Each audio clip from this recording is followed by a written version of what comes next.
Okay. All right. Okay, aloha You everybody. can do Ho'oya and I'll go put the Oh, Ho'oya Aina yeah. up too. You want me to, you got it?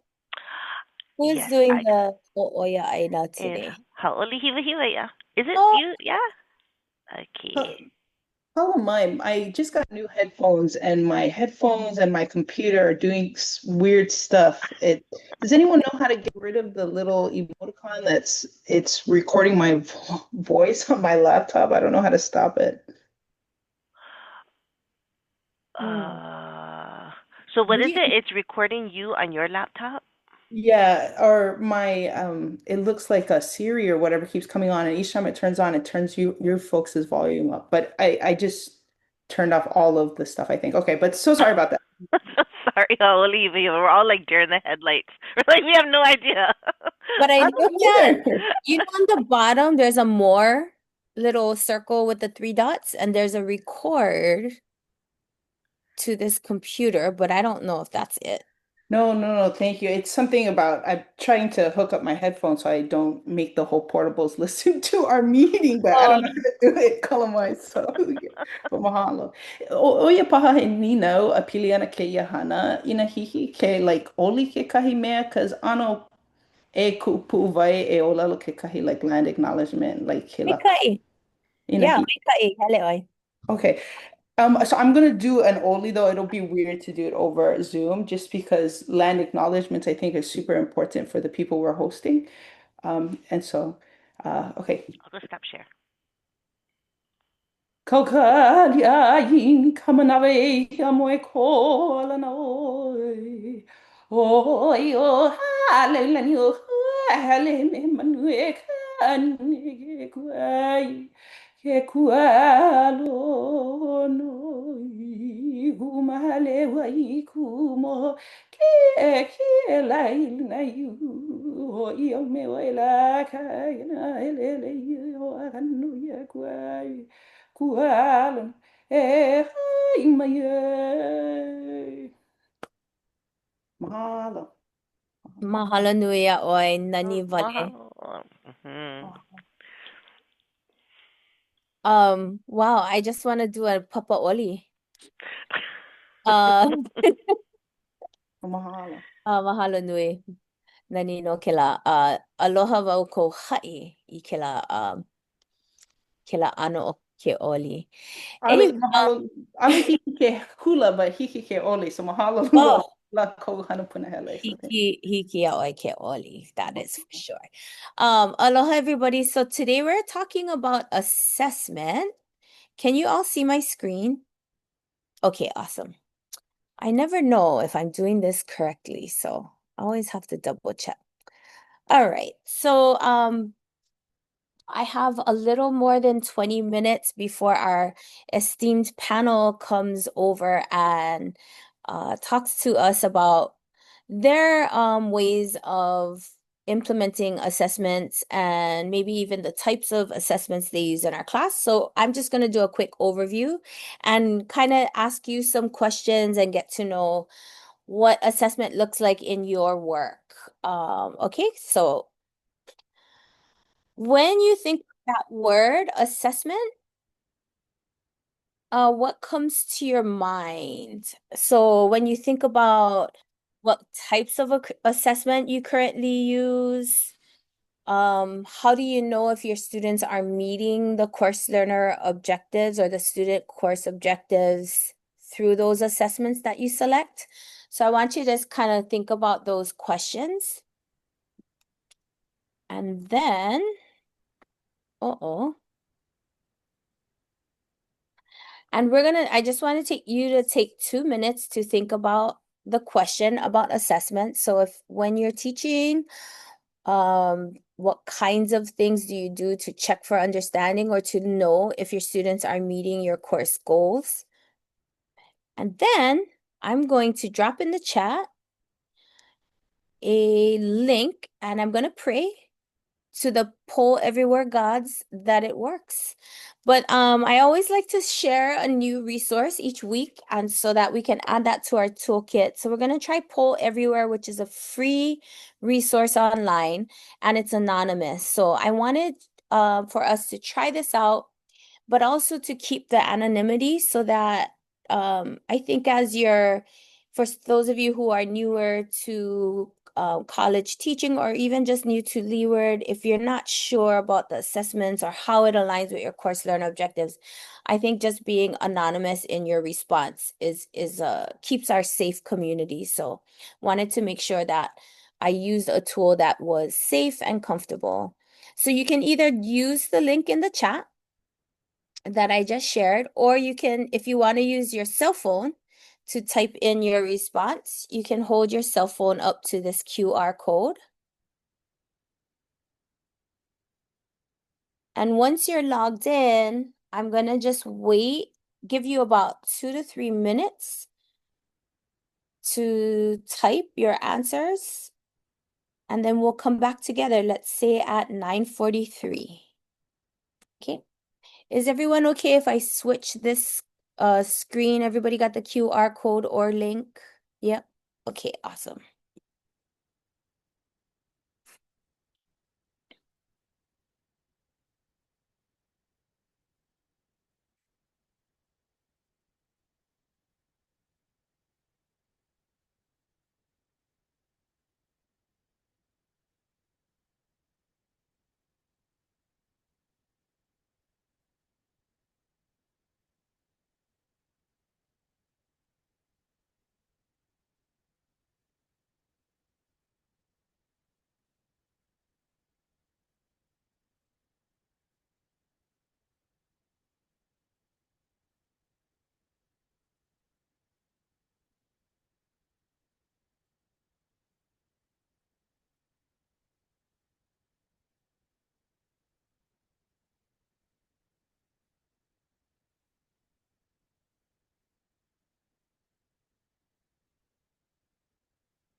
Wait a minute, that's not what I wanted to share.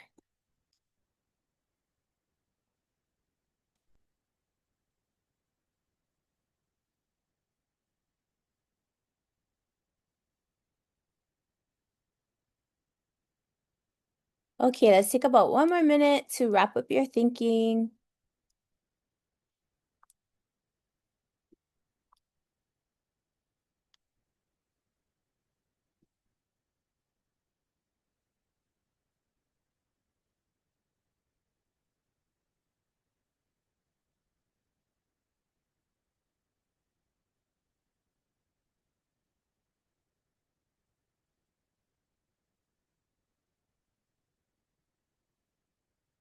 Oh my gosh, I closed out all of my windows. What just happened? Oh, am I on the wrong desktop?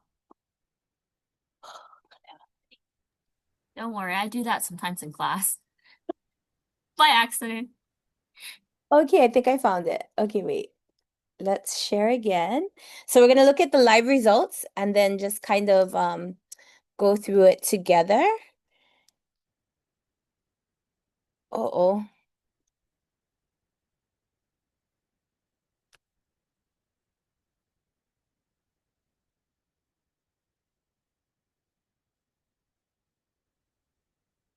Responses. Okay, yay, I did it correctly. I just tried this out for the first time last night, or I did it like a year ago, but let's see what some of our colleagues had to say. So written essays aligns with certain student learning outcomes. Informal feedback. Oh, I like the student to student informal feedback. No assessments, but I do check-ins regarding student learning using repetition. There's overarching questions for each unit. Let's see, weekly quizzes that align to my course outcomes, discussion boards. I like that. real world scenario, like the Kahoot quizzes.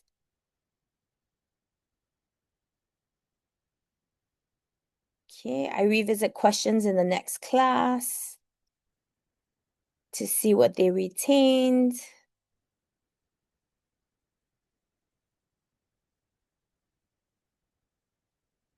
Polling anonymous during class meetings. Oh, I like that. The person who wrote the anonymous polling, do you use a certain tool? I use Slido.com. Slido. Oh, I've heard of that. Okay, I gotta check that out. That sounds interesting. All right, games and collaborative activities. Mahalo, everybody, for engaging in this quick activity. And I see that link, Jade. Mahalo for dropping that in the chat. I will definitely check it out. So I wanted us to just kind of engage in this quick opening activity to think about what types of assessments you already use. And so let me go back to my slideshow. I hope I'm here. Yes, I am. Okay, so when students think about assessment, what do you think is on their mind? And you can unmute or type in the chat when they hear the word assessment. What do you think they're thinking about? I see a couple things popping up. Test, yeah, Leslie, they go right to testing, right? Busy work, maybe. I think some of Busy them work? just dial it in with the evaluation stuff, and it's like, we actually do need to know. Please be specific. Just busy work, mahalo. How are they earning the grade they receive? That's a good one. They want to know how they'll be graded, and that's important for us to let them know. So we're gonna just talk a little bit about that. I wanted to share this funny meme.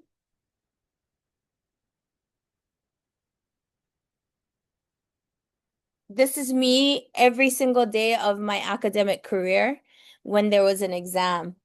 So I put this up on because, well, I'm a procrastinator by nature. I complain about it all the time, and yet I still do it, and even in my adult life, all through school, high school, college, and still as a professor. And I'm kind of like this boy. I'm crying the night before, but I get it done. When we think about exams, sometimes that can induce anxiety, right?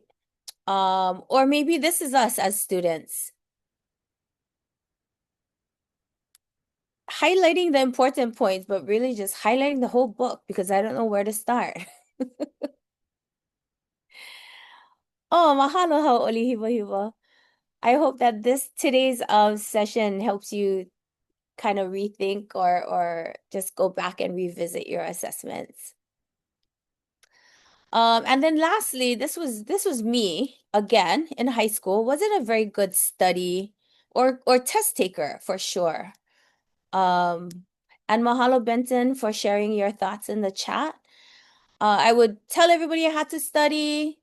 I would miss going to events because I thought I had to study, and then I actually studied maybe a third of, or not even a third of the time. So one of the things I want us to think about is when we're developing your course learner outcomes, we want to make sure that we use actionable verbs that are measurable. I think that a lot of us, and you can chime in and unmute and share your experiences. Sometimes the CLOs are already, the course learner outcomes are already written. And depending on the department, you might not have the leeway to create your own unless you're rewriting a new course.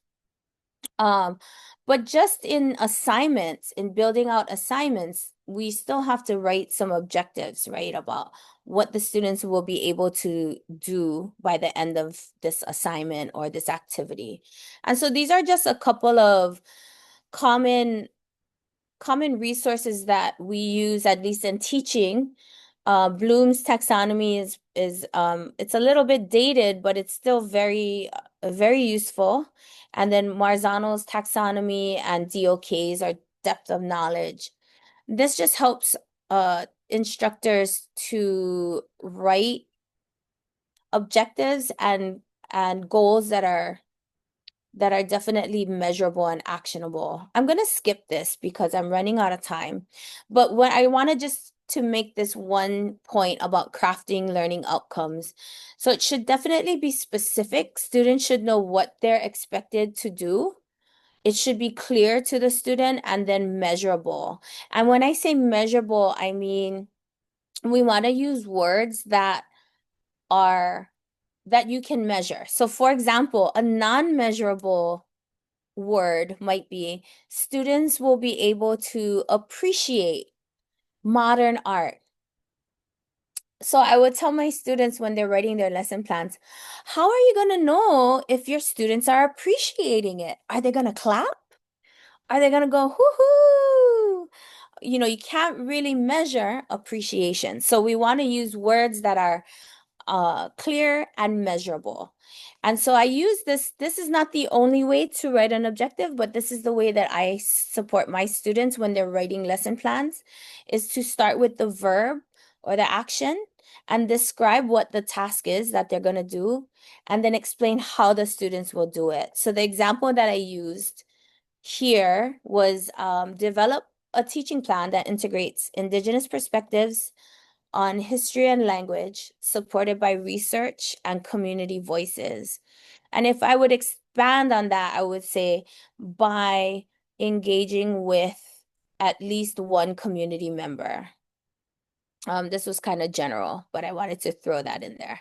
So I just want to show you one real quick one, and then I want to open it up to everyone else. We were going to do breakout rooms, but I think we have a small enough group that we could just kind of share out together. I did ask everyone to bring a CLO from one of your classes, and if you don't have it, no worries. We'll see. Those of you who do can share out. This is a quick example from my Ed 237 class, which is Indigenous Perspectives in Teaching. I have them watch, they read a chapter of the National Overview. It's a document that talks about the stolen generation. And then they watch the video clip, and then they have to talk about what kinds of teaching strategies would work best for students of the Australia and Torres Strait Islander children, and to list the strategies. So this is the activity, and it aligns with my course learning objective, which is examining Indigenous issues and consider how they impact students and learning. So one of the ways that we can think about how effective our assessments are is by thinking about how are we measuring that? How are we measuring whether our students met that goal or not? So I created a rubric for this assignment, which is just a 100-point rubric. Most of my assignments are 100 points. And I used words for each category based on the words that my students will see in the DOE. So approaching, developing, proficient, and excellent. But first looking at each part, so the national overview, and then there's a scale, right? Everyone's familiar with a rubric. Then we think about the video reflection, and I have levels of point value. And then finally applying it to their own teaching and what strategy might work best with this group or with any diverse group. And then for me, I don't teach conventions of writing. I'm not an English teacher, and I don't teach composition. I do want them to do spell check. I do want them to write grammatically correct, but I don't weigh heavily on that. So I use just a 10-point scale for that section. So that's an example of how I align my goals with my CLOs. Let's see. Yeah, we only have 7 minutes, and our panel's gonna start coming out. So I wanted to. They come at 10:30. So, and I can always do my stuff after. So if you need some Oh, time, that's you great. can go Okay. ahead. Yeah. Okay, good. Because I think now more people logged in. So I think we do have enough. So let's jump into breakout rooms. And then I'm gonna go back and forth to the two breakout rooms. We have two. I'm gonna open them shortly. And all I want you to do is choose one of your CLOs that you do have with you. And if you don't, you can look it up now, or just give feedback to your colleagues if you don't have that with you. So just kind of thinking about one CLO and one assessment that aligns to that CLO, and just describe it, and then colleagues can give feedback. Okay? Questions on what we're doing? We're good. Okay, let me open the breakout rooms. And I'm just gonna let you self-select. So there's two breakout rooms, and there are 1, 2, 3, 4. There's 7 of you. So 3 in one and 4 in another one. Thank you.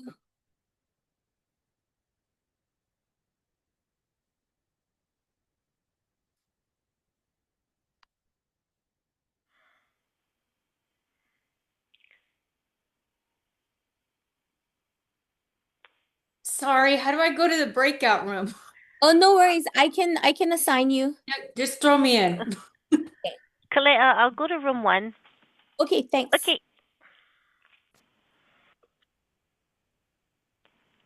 Hello. Hi, everybody. Hi. All right. So who wanted to go first? Who has a CLO and an assignment that they'd like to share?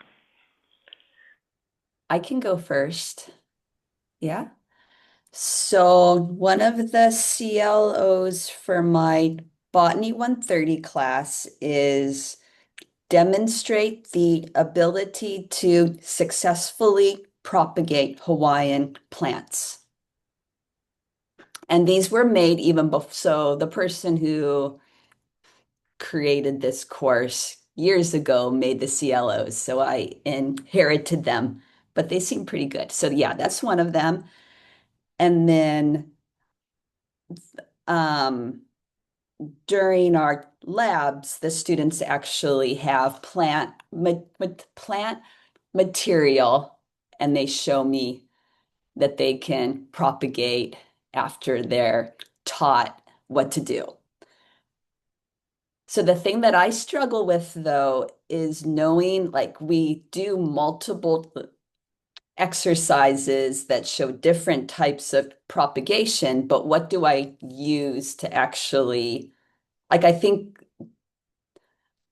can I use more than one assessment to show that students are acquiring or, successfully doing the outcome?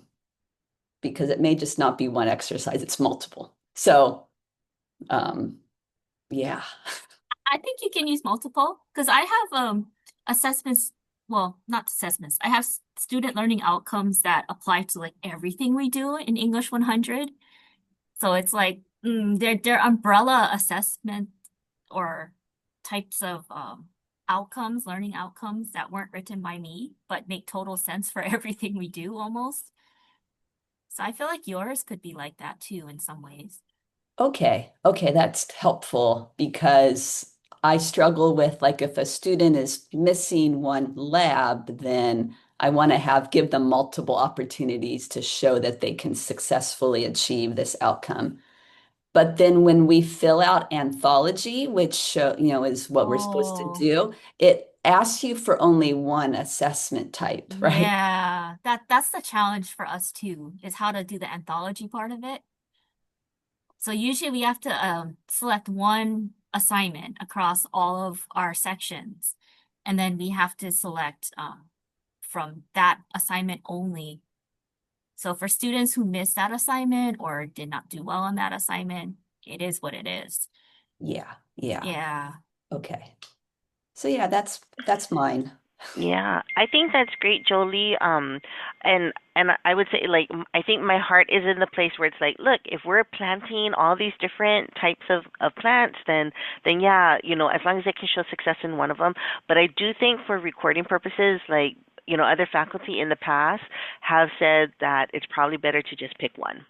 And it could be you could pick your easiest one. You could pick the one that everyone pretty much shows up to, or that you emphasize that, hey guys, this is the one that is really important. This is your foundational one. So I want everyone to really try to do this one, so to encourage that.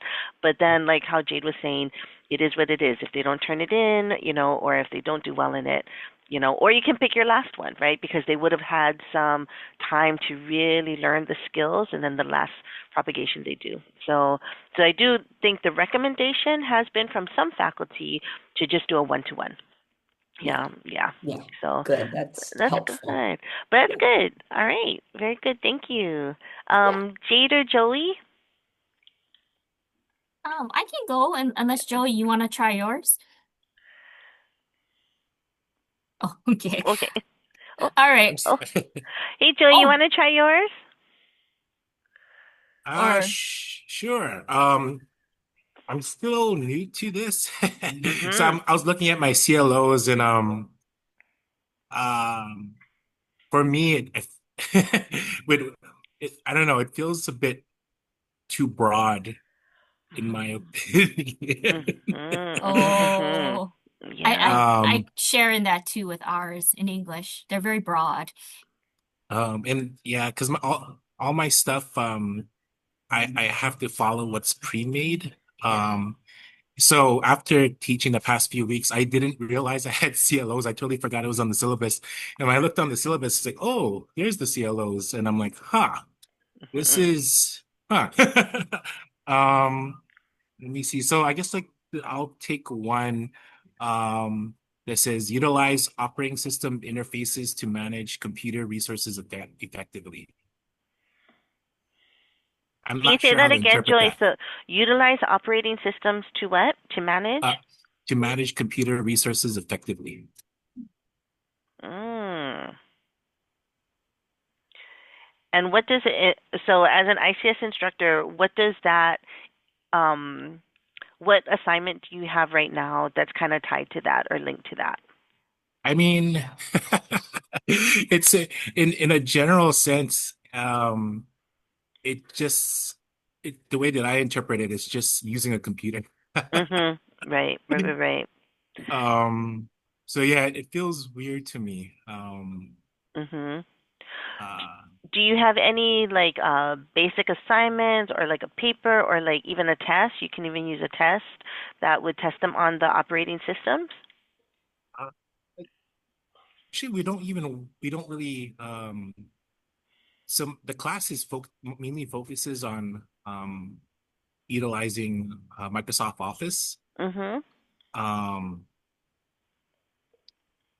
I guess in a general sense, all my assignments fit that SLO. Mm-hmm. Um, but yeah, it's because they're using a computer. I mean, yeah, that's Mm-hmm. um, so Yeah, and I think the beauty of it is I like the fact that you're saying that all of your assignments or most of them kind of touch on this SLO, right? Because it is about teaching them the operating system.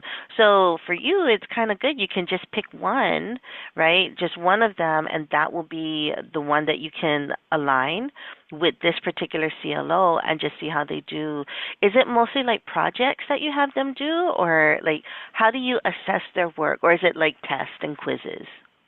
yeah, they're called projects, but I don't know. For me, a project sounds like a big thing. Mhm. But they're all called projects, but they're they're basically just assignments they do weekly. I'll have them do task, and each task they'll get a point. Um, so after they submit it, I'll review it. If it looks like they met all tasks, they'll get all points. But Mhm. if they if I feel like they missed certain tasks or they didn't properly fulfill them, I'll give them feedback and I'll allow them to correct it and resubmit. That's great.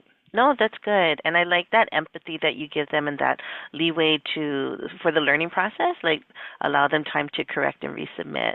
So I think, yeah, Joey, what you could do is you could pick any one of those tasks if you want, or if you have a project that's a little bit more than just the one task, if you have like a culminating project or a signature assignment, then you can always align that with that CLO too, and then use that to measure. Do you have like a final big project? Yeah, it looks like there's a final project that's supposed to incorporate their what they've learned with the different applications because I think um they'll have to know how to use Word, Excel, PowerPoint, and make a website. Mhm. Yeah. So it could be that could be identified as your signature assignment too. Yeah. And I mean, and I would say you can talk to your ICS coordinator as well, just to get their feedback to see what have people used in their past as the assignment to align, because the CLOs have been in place for a while, so then they might be able to say, well, this is what typically they've used in the past. So yeah. Do you have any questions, Joey? Not really, not right now. Yeah, okay. All right. Well, thank you for sharing, Joey. Thanks. Okay. All right. Okay, Jade. Okay, so I think the number one CLO for English 100 is what I just put in the chat to, unfortunately, everyone, but it's use a multi-step writing process that includes drafting, editing, and proofreading while making use of written and oral feedback. So what we do is for all of the major essays in the class, they do this multi-step writing process, and it does get tracked so that they're earning points for their draft and for the feedback that they give to each other. Mhm. And they're also doing at the end of each assignment a reflective like paragraph on how this writing process went for them.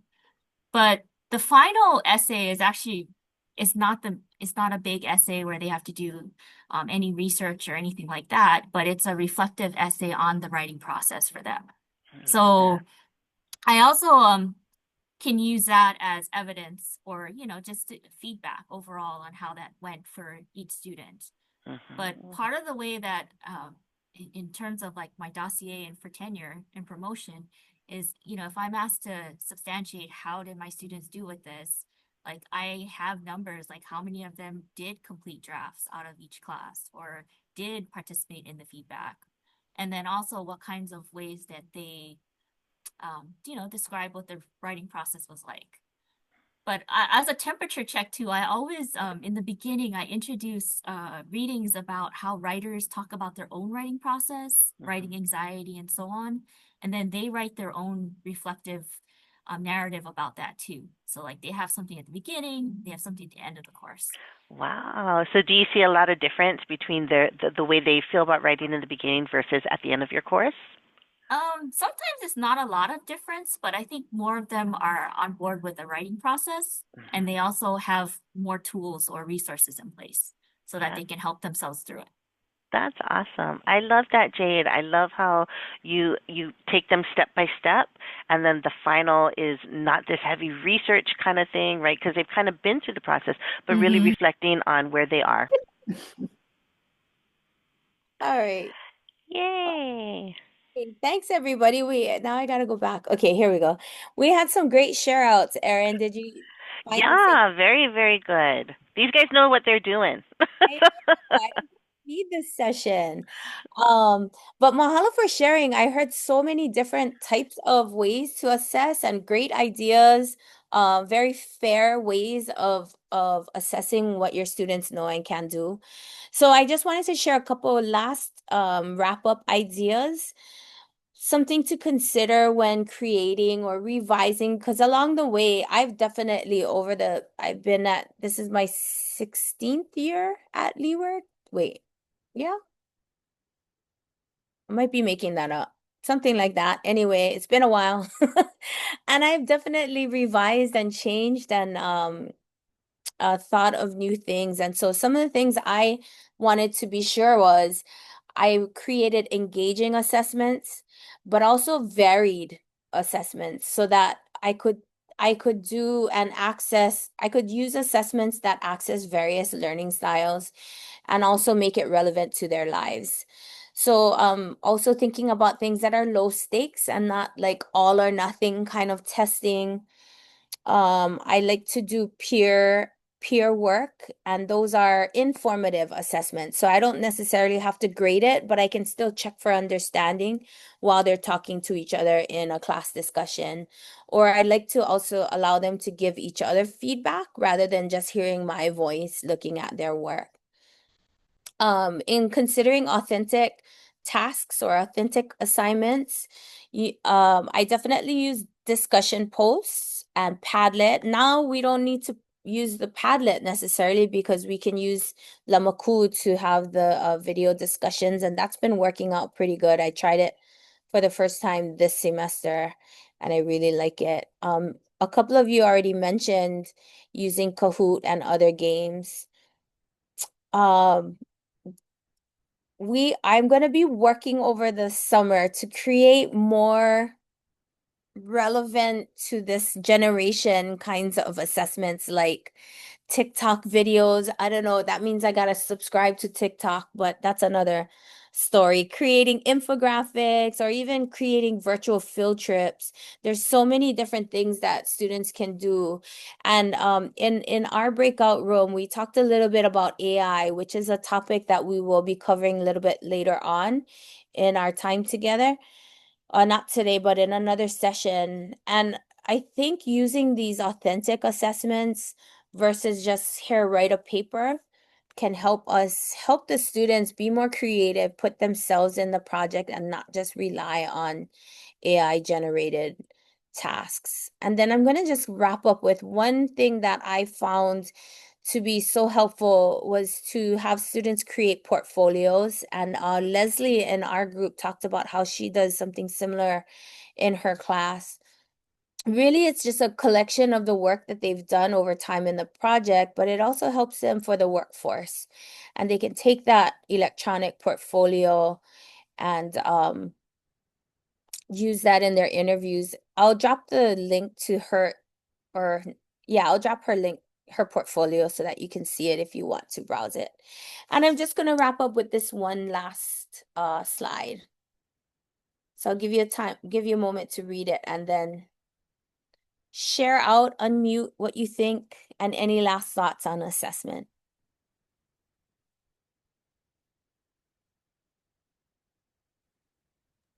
Oh, I think the monkey has an advantage with that, climbing the tree.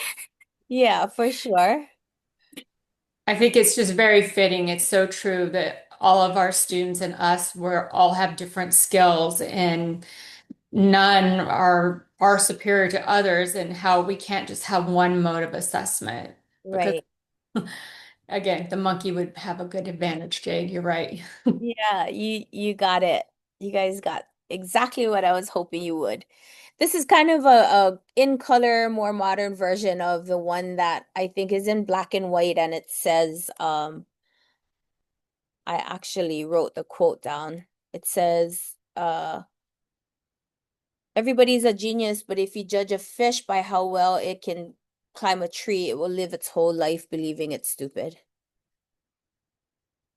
So just wanted to wrap that up and just kind of thinking in ways that we can incorporate into our teaching various assessment styles. And I'm going to stop now and honor your time because Erin has a very important section to talk about when we're thinking about midterm assessments. Great.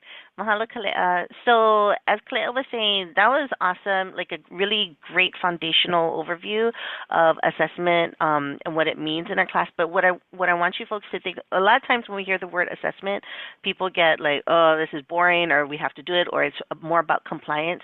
But really, it's about improvement and innovation. It's about knowing, hey, where do we stand? am I reaching, if like, am I getting are they getting it? Am I reaching them? And then how can I make adjustments? So it's never about if you're good or bad. It's more like, where are we at, and let's try to always improve.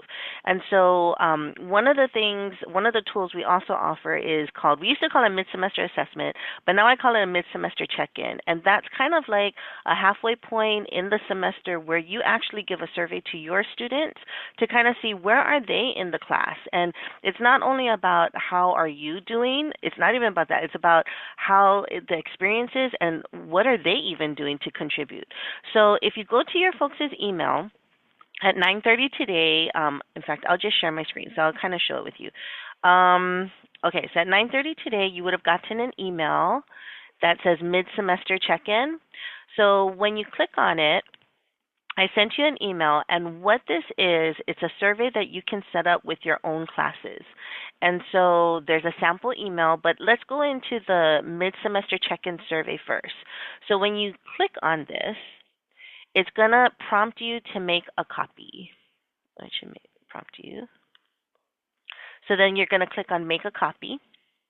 And then that way it doesn't touch the master. This will be your own version that you can work with. So this is what the mid-semester check-in survey looks like. And again, this is a survey that you'll give to your students. And I'm going to ask you, as part of AO, I'd like all of you to do this at least for one of your sections. You don't have to do it for everything, but at least for one of your sections.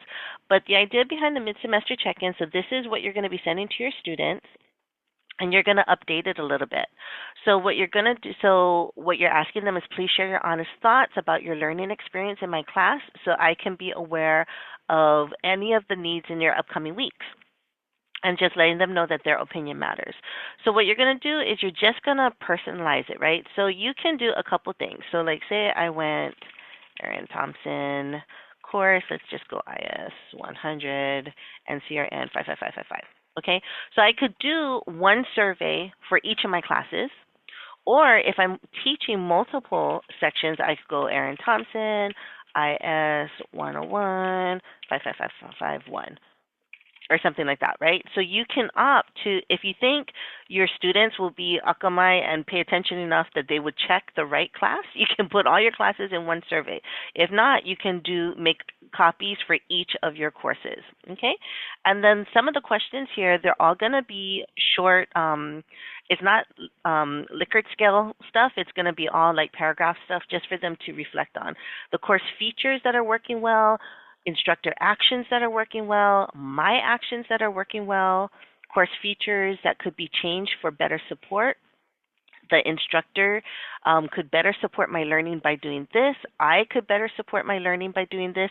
My classmates could better support my learning by doing this, right? And then what, if any, changes do you intend to make in order to make the most of your remaining semester?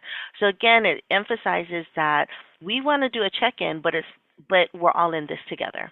Okay, and then once you create this, then you can publish it, and you're going to want to manage it. So you would go responder view. Yeah, you could do University of Hawaii, that's fine, or you could do anyone with the link. It's up to you. If you think your students might sign in with like a Gmail, you could do anyone with the link, and then you can just publish it. When you publish it, it'll give you a link, and you're going to copy this link. And if anyone needs help setting this up, by all means, just let me know, and I can sit down with you, and we can do it for your classes. Once you have your survey set up the way you want it, then you can now go and have a copy of a sample email or an announcement that you can put in Lamaku that you can send to your students. So you're going to make a copy of this. And the yellow highlighted areas, and again, you don't have to use a sample email, but this is just to try and keep it like a template to keep it as easy as possible for you folks. So you could say, hello to your class, here's an anonymous confidential survey, and then where it has the hyperlink, you're going to click on this link. You could just link it like this, right? So you highlight the word link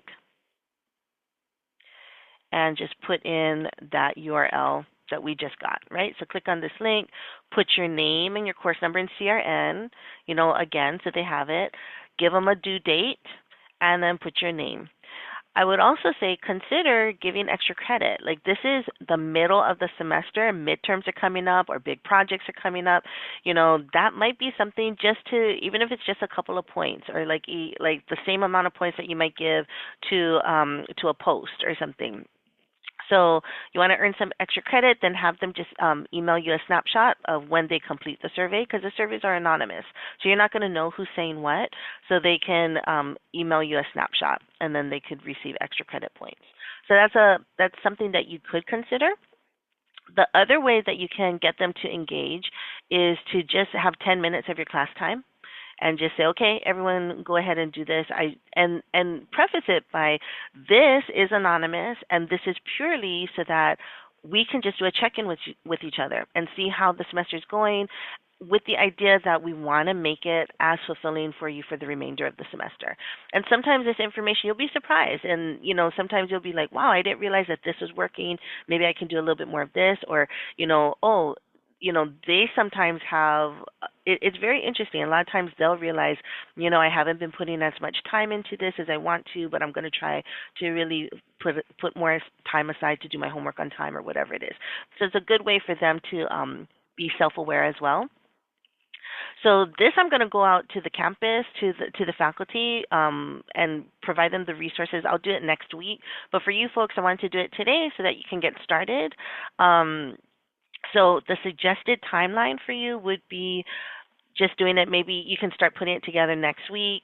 Maybe give them because next week I think is week 7. And so then give them a couple weeks to get it done. Probably maybe like to October 17th, or again, if you're just going to have them do it in their class period, then that's great. It doesn't take that long. 10 minutes should be fine.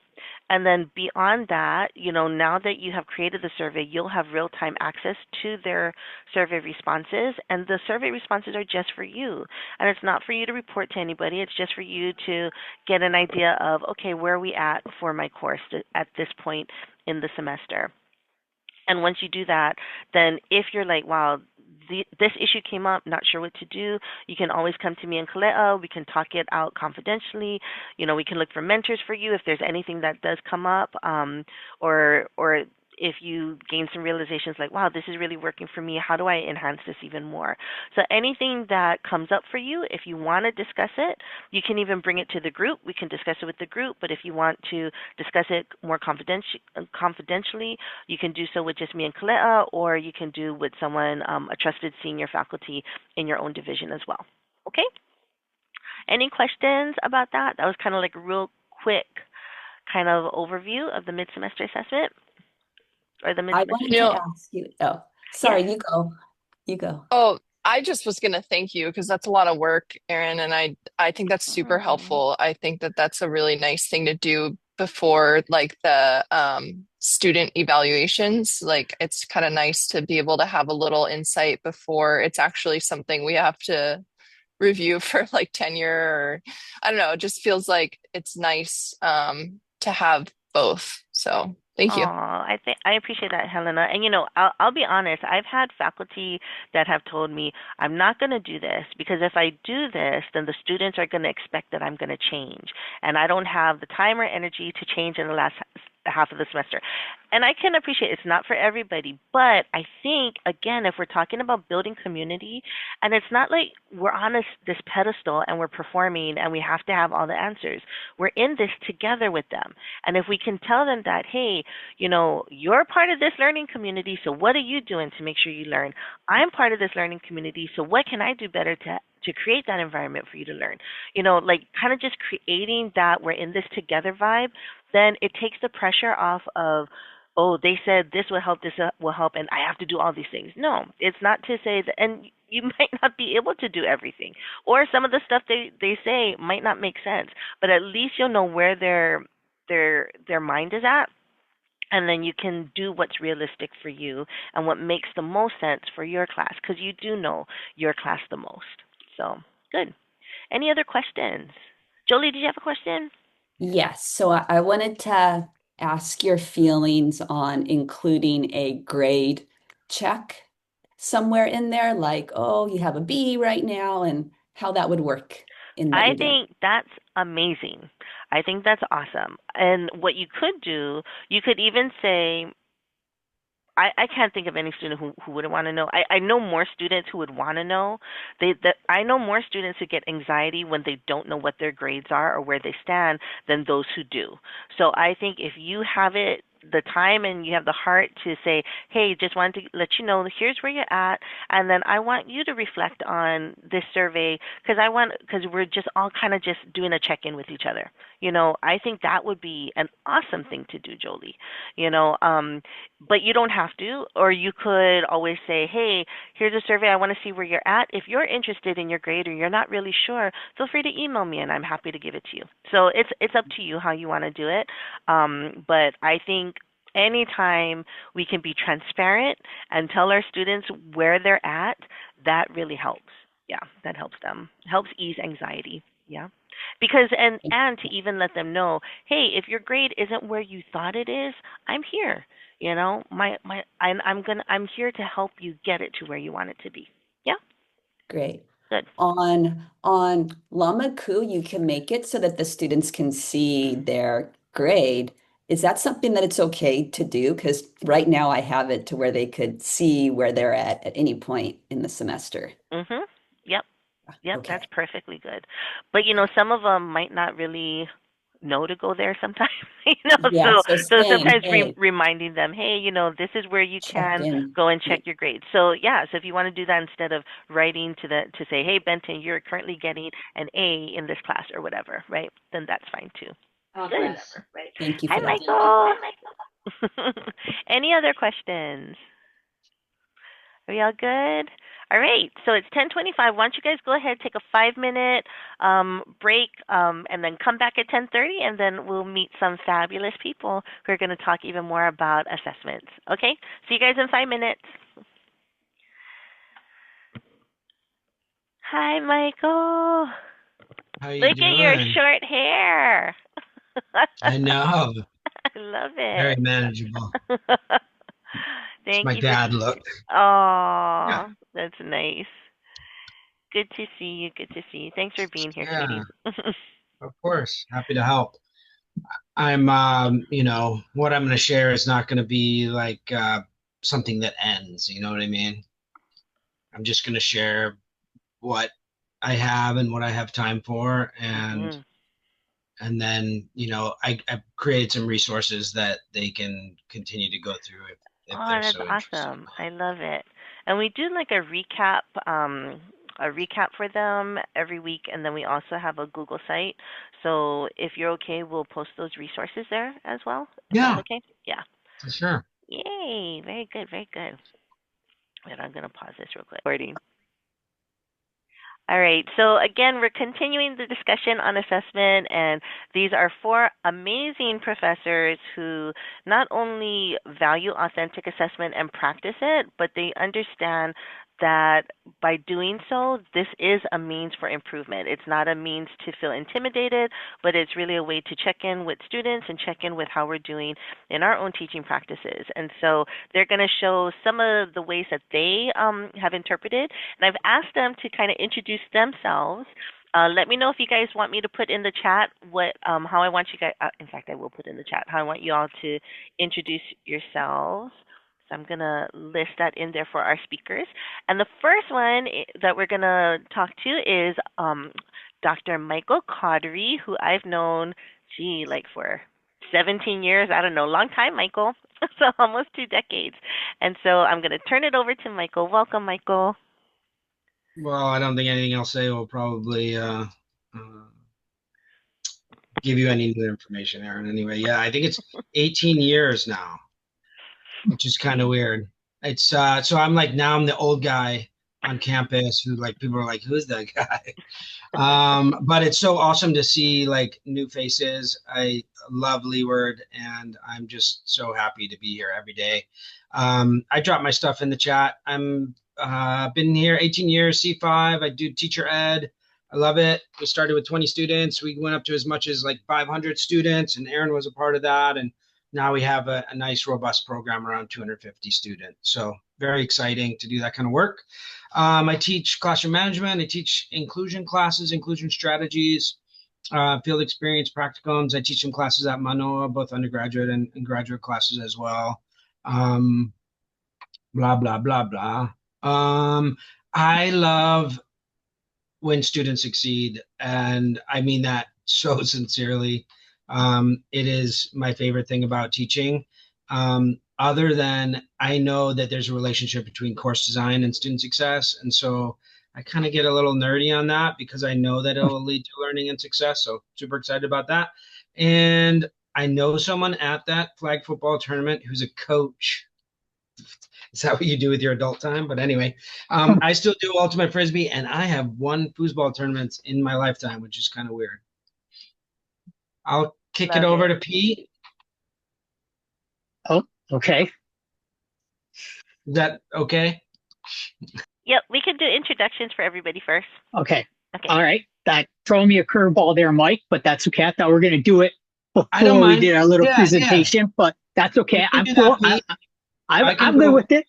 So, all right. I'm not going to throw mine into the chat because I wasn't ready for that. But my first name is actually Peterson, spelled with all E's. A pet peeve of mine is when people spell my first name with an O at the end. Very irritating. So please, if you're going to spell my name, all E's. But I do go by Pete so that people don't have to spell it out all the way. Makes it easy. Can't spell it. My last name is Gross. Unfortunately, yes, my last name is Gross. Makes it great. So I am a professor in ICS, which is part of the math and sciences. But this year I'm actually reassigned to OPA. So I'm on a full reassignment this year to help out OPA. Courses I usually teach is in ICS are networking and cybersecurity classes. So I'm not going to get into like our course numbering and whatnot, but I've been at Leeward full time since 2012, but I was a lecturer. Thank you, Aaron. I guess I should have probably explained what OPA is. So yes. So or I guess that was Mike also did it in there. So both of you. But I was a lecturer starting in spring 2010. So I've been here for a while, not as long as Michael, but I'm trying to catch up to him. And then best thing is, within computer science, I love seeing the students learn how to build out these networkings. I love seeing them, within cybersecurity, understanding how to protect their systems and everything. And, one of the things I love is when students come back and they tell me they've gotten a great job. Because I always tell my students, one of the things I want to see is that you get a job that pays more than what I make. And so I tell that to students and they come back and they actually tell me that they get great jobs. So, I have students that working at the NSA now. I have students that are working at Microsoft. So it's great, that I've had this as well. So the surprising fact is that I actually have a titanium jaw. So there you go. Yeah. So if you want to know the story, I'll tell you the story one of these days. But right now is not the place and time. But yeah, I have a titanium jaw. Wow. Thank you, Pete. Okay, we'll go over to Reina. Reina, if you could introduce yourself too. Hi, my name's Reina. I teach mathematics. I'm in the Math and Science division. I primarily teach Math 100, but I also fill in. I used to teach the 111, 112, but it got given to a newer faculty member. So I kind of just bounce around wherever I'm needed. I just made 10 years here at Leeward. Yay! The best thing about teaching, I guess for math in particular, is I get a lot of students who hate math. So when something clicks and I can kind of see the light go on and be like, oh, that's why we do this, or this is, I can actually apply this in my real life somehow. That's the most rewarding because a lot of students just come into class. I hate math. I suck at math. I don't want to even be here. And it's nice to see that light go on. One silly thing about me, I grew up saying I shave. And when I moved to this island, I kind of had to switch. Sometimes now I still say I shave. I guess that's a Hilo thing. I didn't really know that. So I have to sometimes think, oh, it's shaved ice. Because sometimes I'll say I shave still and people will look at me a little weird. But yeah. Thank you, Raina. And hey, Suzette. Hey, Erin. Hey, everybody. Nice to meet some of the new folks that I've never seen before, and nice to see some of the old faces again. So I'm Suzette Scotty. It's easy to remember Suzette. I tell people to just think of a French dessert. Crepe Suzette. Easy, I'm a dessert. And it's Scotty with an I, no E. I hate when people stick an E on the end there. Big Scotty dog or a Y. No, just an I. A nice Northern Italian name there. Anyway, must be the Italian gene because I love art and art history, which is what I teach. All different kinds of courses, everything from the global surveys where we go all around the world, which I tell my students we're going to take a trip around the world. We're going to hop into our time machine and go back in time, and they love that. I do 101, so I kind of whet their appetites. And this semester, I'm doing a brand new course. You can see behind my head here. That's an image from it on women in art, which I'm absolutely loving. It's something that I wanted to teach for a really long time. Yeah, and I'm enjoying it.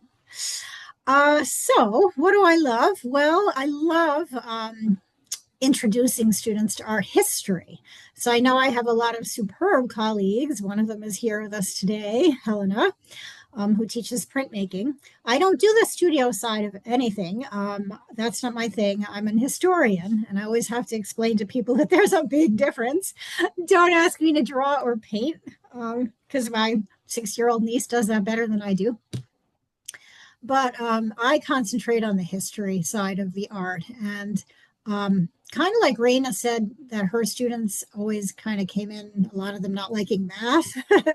Well, a lot of mine come in and they think they don't like history because they haven't been taught it very well in the past. And so they have these misconceptions about how fun and exciting and wonderful it is. So I kind of think of what I do as like a recipe, you know, it's like equal parts art and equal parts history. And I put it all together in the blender and mix it up. And they wind up really loving it. And a lot of them come back and even take more. So that's a good sign. What do a fun fact you wanted? Well, when I was a kid, and I think there's still a little part of me today, I wanted to be a detective. I didn't want to be a teacher. I never thought I'd end up like a teacher. I used to go around with my magnifying glass, dusting for fingerprints, doing all these really weird things. I'm very, very weird, just warning you. And honestly, I think that carries over to the interest I have in art crime, which I work into all of my classes. So I'll tell you more about that later. Anyway, Wow, that's awesome. Thank you, Suzette. All right, we're going to turn it back to Michael. So, Michael, if you can go ahead and just tell us a little bit of assessment from your perspective. Sure. And can you give me a time frame, Erin? So we're looking at about maybe 10 minutes each. But yeah. Okay. But if you need to a little bit longer, then that's fine. No worries. No. Couple caveats. One, I am a trained teacher. Two, I've been here 20 years, so, you know, or been in teaching and learning and for over 20 years. And that's a lot of time to focus on anything that I'm going to show or share with you. So if you're maybe an untrained teacher, but an academic, or maybe depending on where you are in your teaching career, some of the stuff may go over your head, or some of it may not be available or accessible to you. But I did create a document to help you with that. So, you know, the expectation is really about growth over time and not really sort of achieving any sort of excellence in a day, right? Rome wasn't built in a day. Is that an art thing? I don't know. Okay, so I threw together, I'm just going to work off a document for 10 minutes. We're going to see how far we get. I'll share with you what I know and how I sort of frame how I look at assessment. And then you'll have access to the documents. I have linked multiple documents inside the document. So there's lots of resources there for you depending on how much and how far you want to go. The first thing I'm going to ask you to do actually is respond to a poll. And I put that in the chat a little bit ago, but I'll redrop it in the chat and just take a second to do this assessment of self-assessment. Everything has to be quirky for me. Did you title that one? I did. It took me at least 10 minutes to figure it out. So go ahead if you can and muddle through it the best that you can. Obviously, non-instructional faculty, you may have to think about it in a different way, but that's completely okay. There's no right or wrong answer.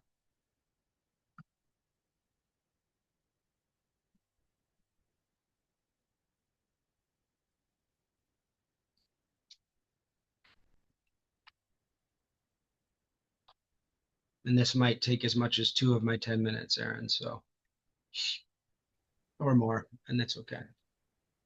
I'm noticing you really like the word linked. Intentional.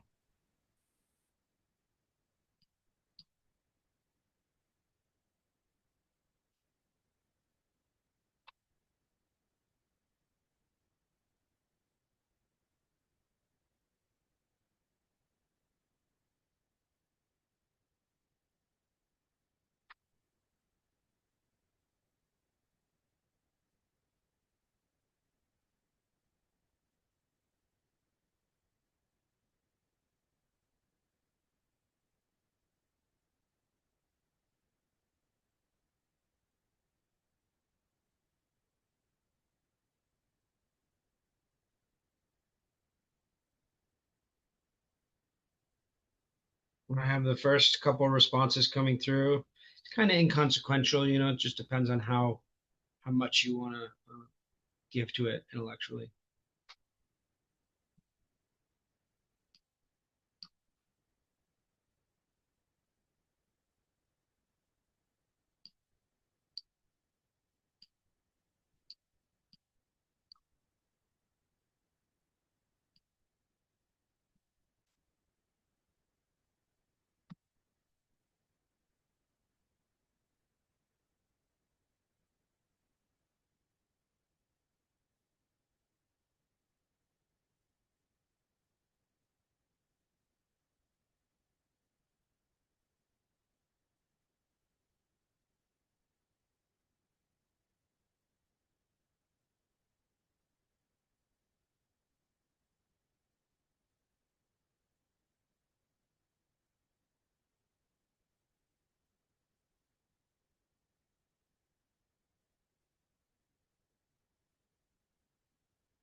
Looks like, how many total participants, Aaron, do we have?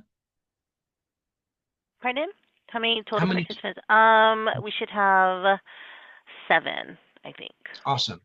Okay, looks like everybody's had an opportunity to sort of respond to that. And if you have the strategies document that I dropped in the chat, I'm just going to kind of work from there. But I think it's important, you know, the point of putting how much intellectual energy do you want to give to a particular task?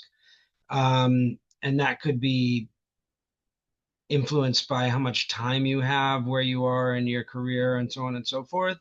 But the more intellectual energy you give towards creating an effective assessment structure in your courses,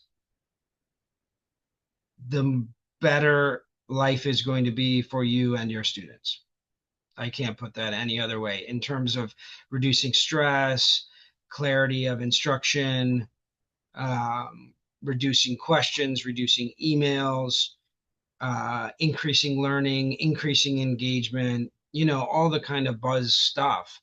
but it comes from the hard work of the sort of intellectual rigor of figuring out how your courses are structured. And I noticed early in some of the responses that some people are already starting there, and that's awesome, because if you would have asked people 10 or 15 years ago, where are you in the assessment structure game? Most people were still not really working with learning outcomes or linking learning outcomes to assessments or linking learning outcomes to success criteria or to rubrics, to rubric responses. But when you get there, your life will be better and you will increase student learning. And that's sort of like where I am foundationally. That's why I put time and energy and effort into my teaching first and foremost and above other things. So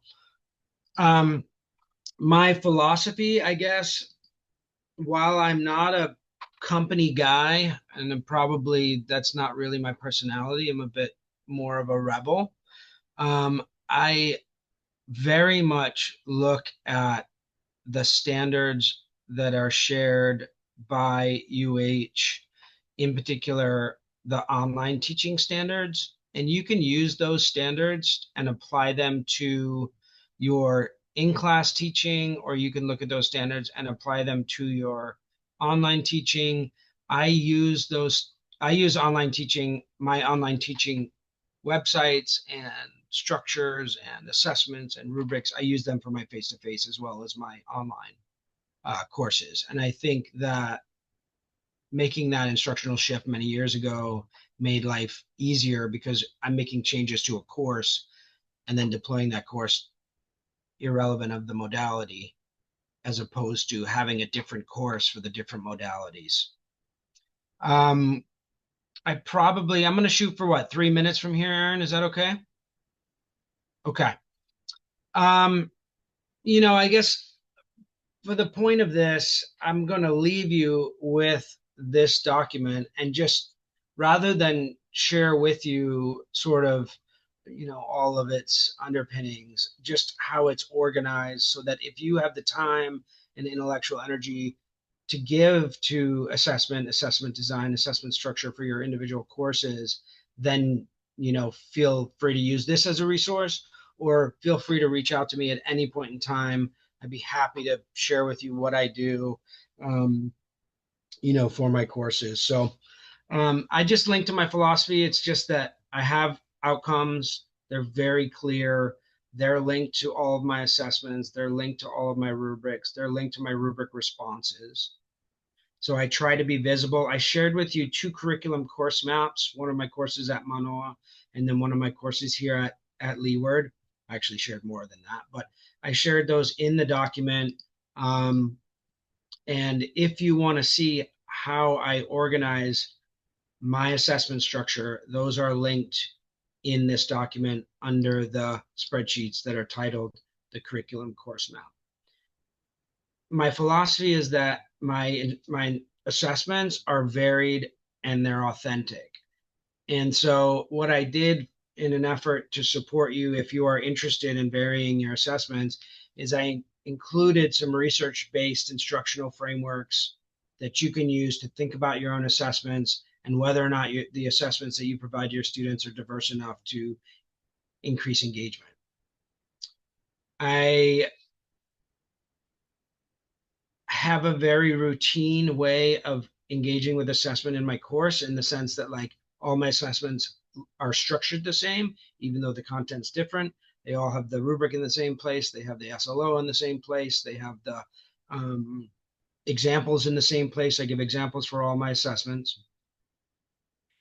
But also in the sense that I grade every week on Monday, and I grade all my courses. And sometimes I don't finish till Wednesday, but I grade on Monday and I start that feedback process immediately after submission. And I feel like that commitment to assessment and grading for students increases learning and engagement in my classes. If you don't grade, you have to ask yourself, how much do you grade? How often do you grade? When do you give feedback? How much feedback do you give?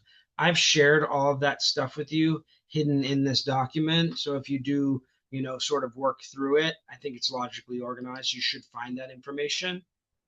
And then also I've included a set of questions at the bottom that if you want to really dig deeper into your assessment practices, There's a set of questions that you can ask. They're aligned to all kinds of different instructional research-based frameworks, as well as the UH online standard. So that's my contribution, is this document. There's a lot of information, but if you do have the time and intellectual energy, I think it will improve your assessment practices. And again, reach out at any time. I'm very happy to help. Thank you, Michael. Hey, before we move on, can I just ask one thing for you to do? If you can go to, and I can share the screen, but your Ed 285 curriculum course map, if you can just kind of, if I share the screen, can you just walk through it just briefly to explain what you're doing, like say like in row 11 and 12, like just kind of explain that to the group so they can see how you're linking everything? Totally. So like one of the reasons why I ask you if you know your SLOs and how many there are, right?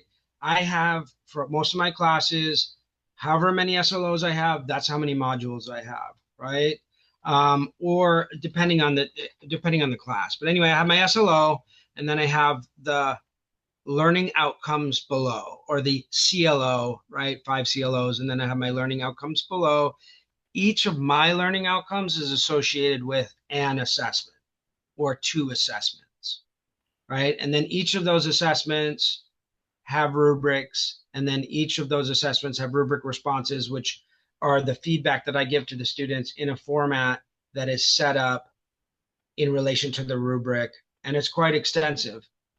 It's a little bit canned in the sense that I copy and paste, and then I tailor it to each student's assessment. But there's just a ton of information in there. I think you should find it logically organized. But again, if you need a key to that, feel free to call me. You know, if this is something that you want to sort of begin to think about doing. Yeah, I hope that helps, Erin. Yeah. So great. So like, I like how you're saying like you tie each of your SLOs to your module. So like one SLO per module, and then like you link the supporting learning materials for that and the activities and the assessment, so that it's always like a 1-to-1 for each of those. Okay. All right. I try. There's other ways to do it, but I think it's the most simple way. Okay.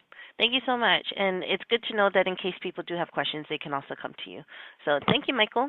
All right. So we're going to move on to Pete Gross. So again, Pete is an ICS professor, but also currently temporarily reassigned to the Office of Policy Planning and Assessment.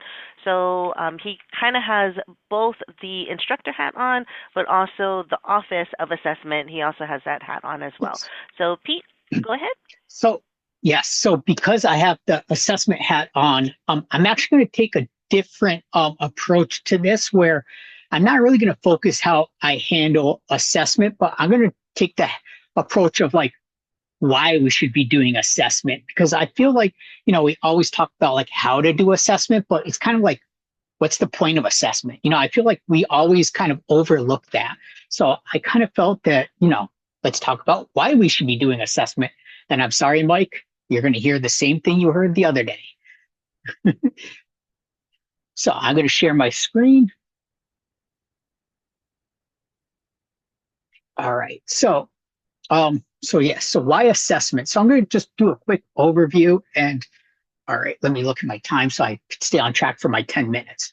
So, you know, the assessment process, you know, this is a process that we all probably are following already, or we should be following, where, you know, as instructors, we know what we want our students to learn, right? We have our learning outcomes, we have our, you know, course description. We kind of have an idea about, you know, what we're going to be teaching in our class. So then we go and we design our class activities based on what we're expecting our students to learn. And then we observe how students respond to the activities, right? We're going to be grading them, you know, or we're going to be watching what they do in class if it's an indirect. And we're going to be observing, right, through assignments, projects, tests. And then eventually we're going to be changing these activities, maybe our pedagogy, to better meet these students' needs. Because, you know, we might be like, oh, they didn't do as good as we want, so maybe I need to adjust how I'm teaching this. Or maybe it's the rubric is not the best for it. So maybe we need to adjust our rubric.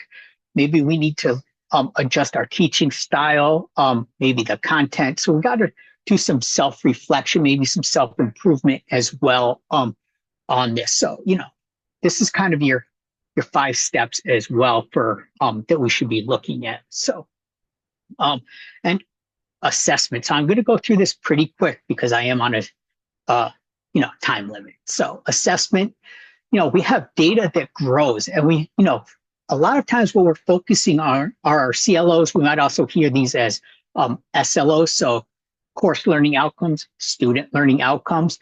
And our course learning outcomes, these actually, this assessment data actually provides data for our program learning outcomes. So this data flows up to our program learning outcomes, and then our program learning outcome data actually flows up to our institutional learning outcomes, or our ILOs. And, all our courses, like for me, I usually teach in ICS, which we have our AS and ICS. Our English professors, you're going to be in a lot of different degrees, such as like the AS ICS, we have, English 100. We also have like English 225 and English 209. So your courses fit into multiple degrees. You also are in the liberal arts, probably your teacher's ed. You're also in like the AS digital media. So, your course is going to fit into a lot of different programs. And if you're thinking, I don't know if my course fits into any program, you're always going to fit into the AA liberal arts degree. So no matter what, your course will provide data for the AA liberal arts degree as well. So, do keep that in mind, right?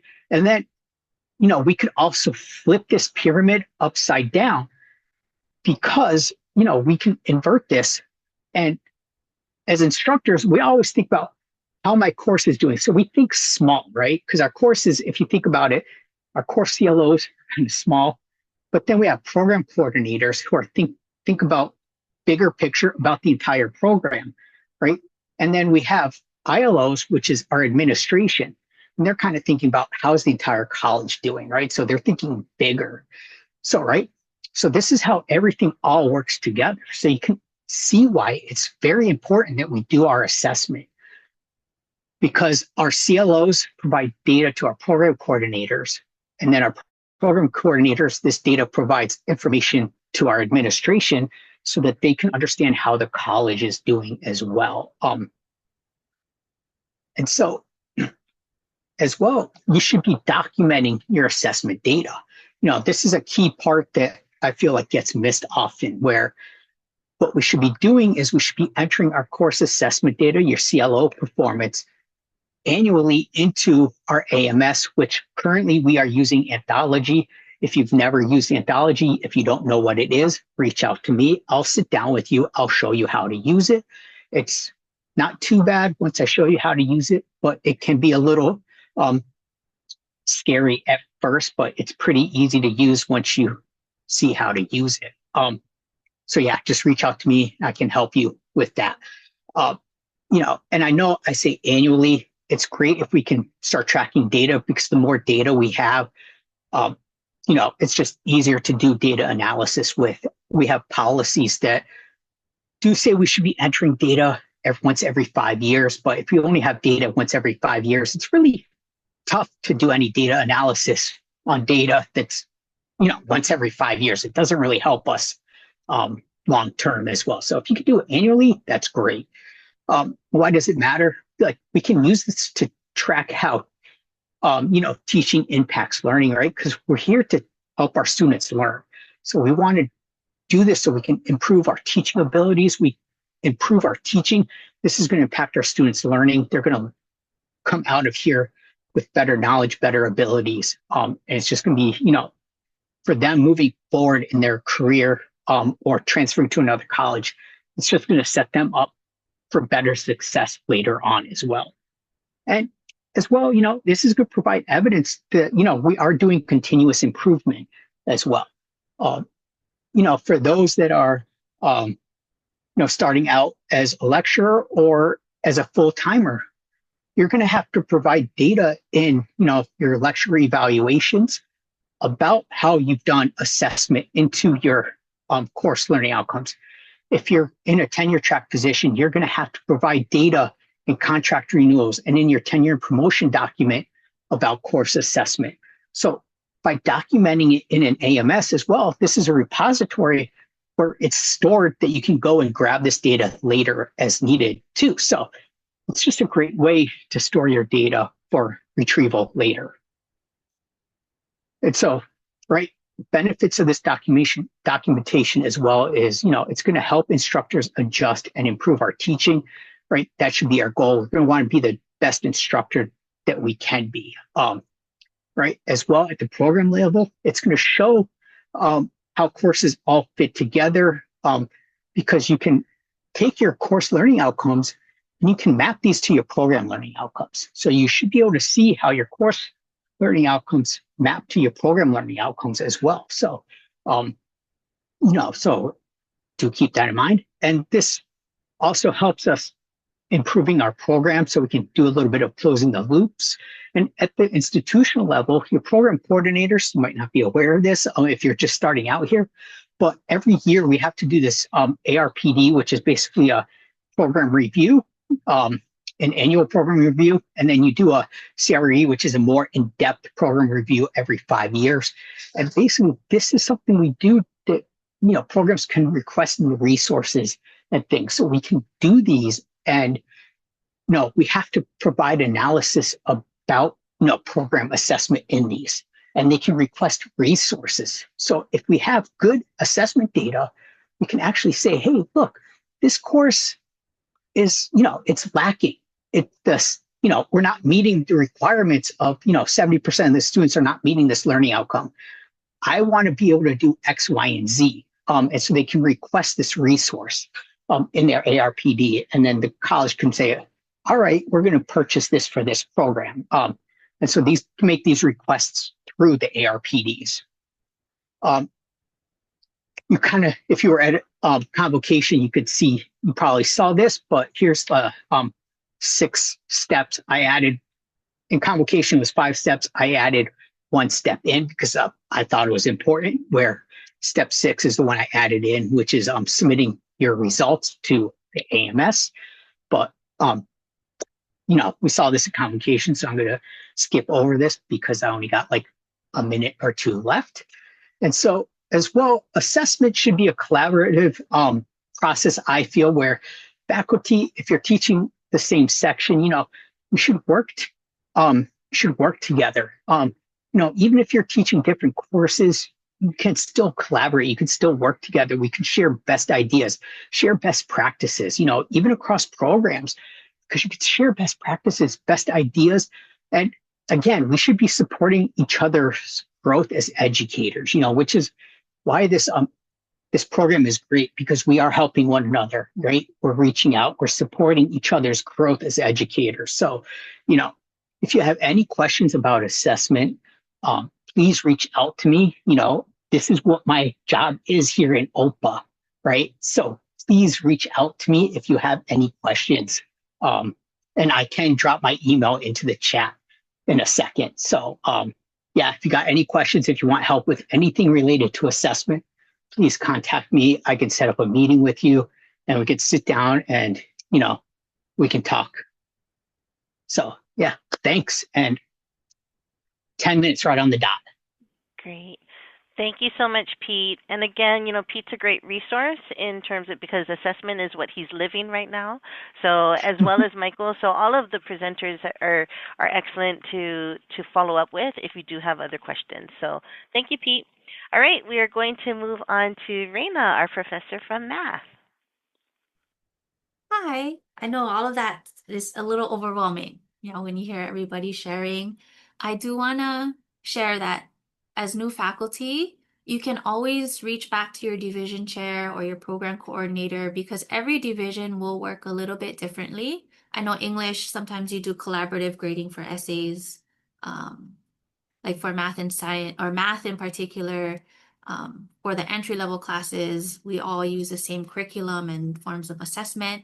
So we share that information with our newer faculty. So don't be afraid to ask people in your division. That's kind of where you can start, or someone who's teaching the same course as you and you're sharing curriculum, ask them what they use for assessment.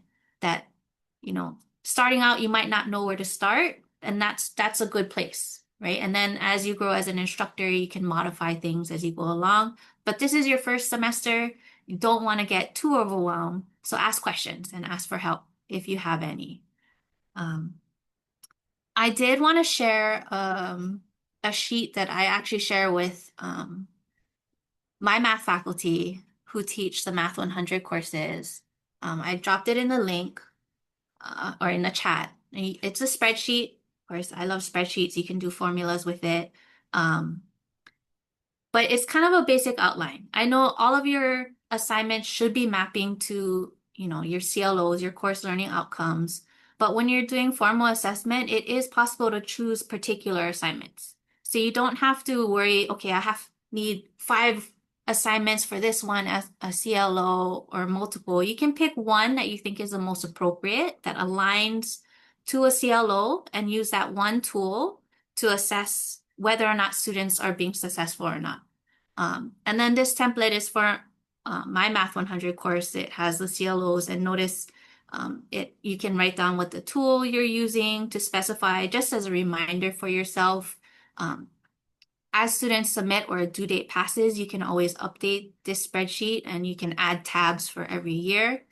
Let me share how I've been keeping track. Let's see this one.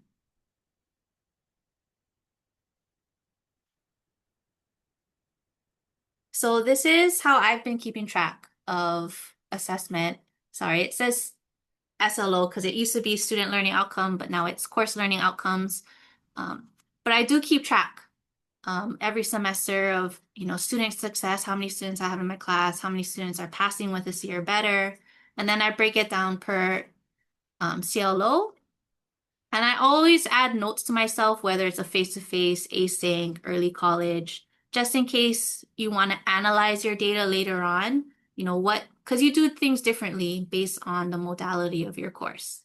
So how are my students doing in a face-to-face class versus a async class? What could I do better to help students in either course to better understand the material?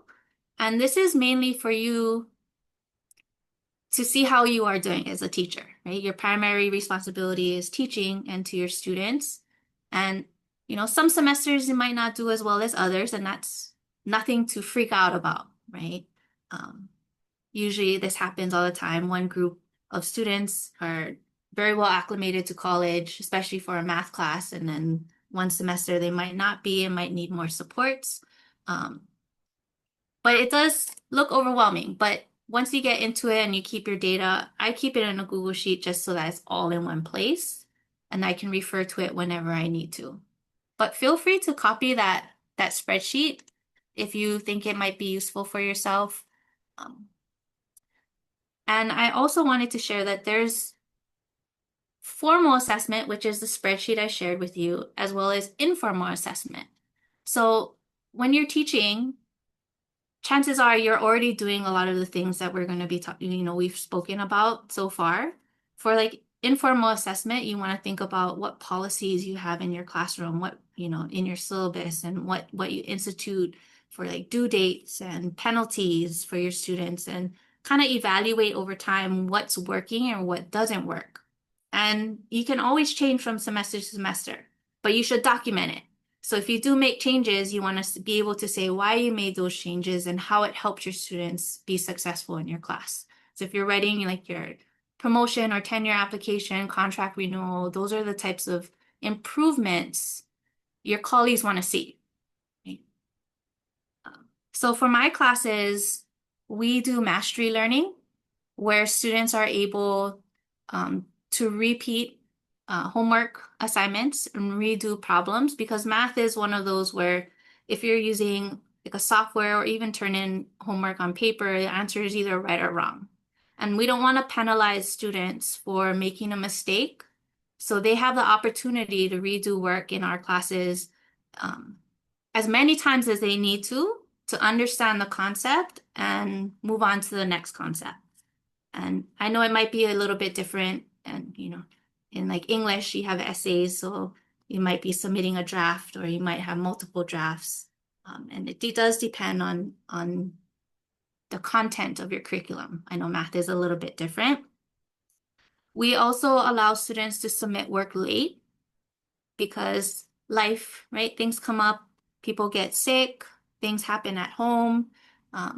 Don't want students to get penalized for missing a deadline, or not be penalized a lot. I know some instructors penalize students quite a bit for missing deadlines or don't accept late work. And that's something you would want to think about as part of your teaching philosophy. Is this something I want for my students? Is this the most helpful for my students? And it takes adjustment, right? If you're used to maybe a 4-year university setting where you have a hard deadline and nothing after that, right? Community college, we're a little bit more community oriented. We want to support our students as much as possible. And so I used to think that way, right, when I first started, and I kind of switched my way of thinking. You know, this wasn't really helping my students, not in at least a math setting. They weren't succeeding with these policies that I had. How can I change my policies to better support them and help them learn? Another thing I do for my face-to-face, we have a math lab, and I encourage my students to go to the math lab. So if they miss a class, and classes are worth points for my classes, they can go to the math lab, and the tutors in the math lab have stamps. So if a student spends, you know, a regular class period in the math lab asking for help or just studying in general, they can make up points that way. So it also gets them to utilize resources on campus that they might not have been familiar with before. I do that the same with, I waive late penalties for projects in my class if they go to the Writing Center. And it's surprising how many brand new students to campus don't know that these resources are there. And having these opportunities to make up points or work with a Writing Center to waive late penalties, then they get familiar. They meet new people, they actually recognize different resources and learn about new resources on campus, which is what we want. And I did want to share, wait, real quick. I do have a project in my math class. I'm just going to drop it in the chat. You guys can take a look at it if you want to later.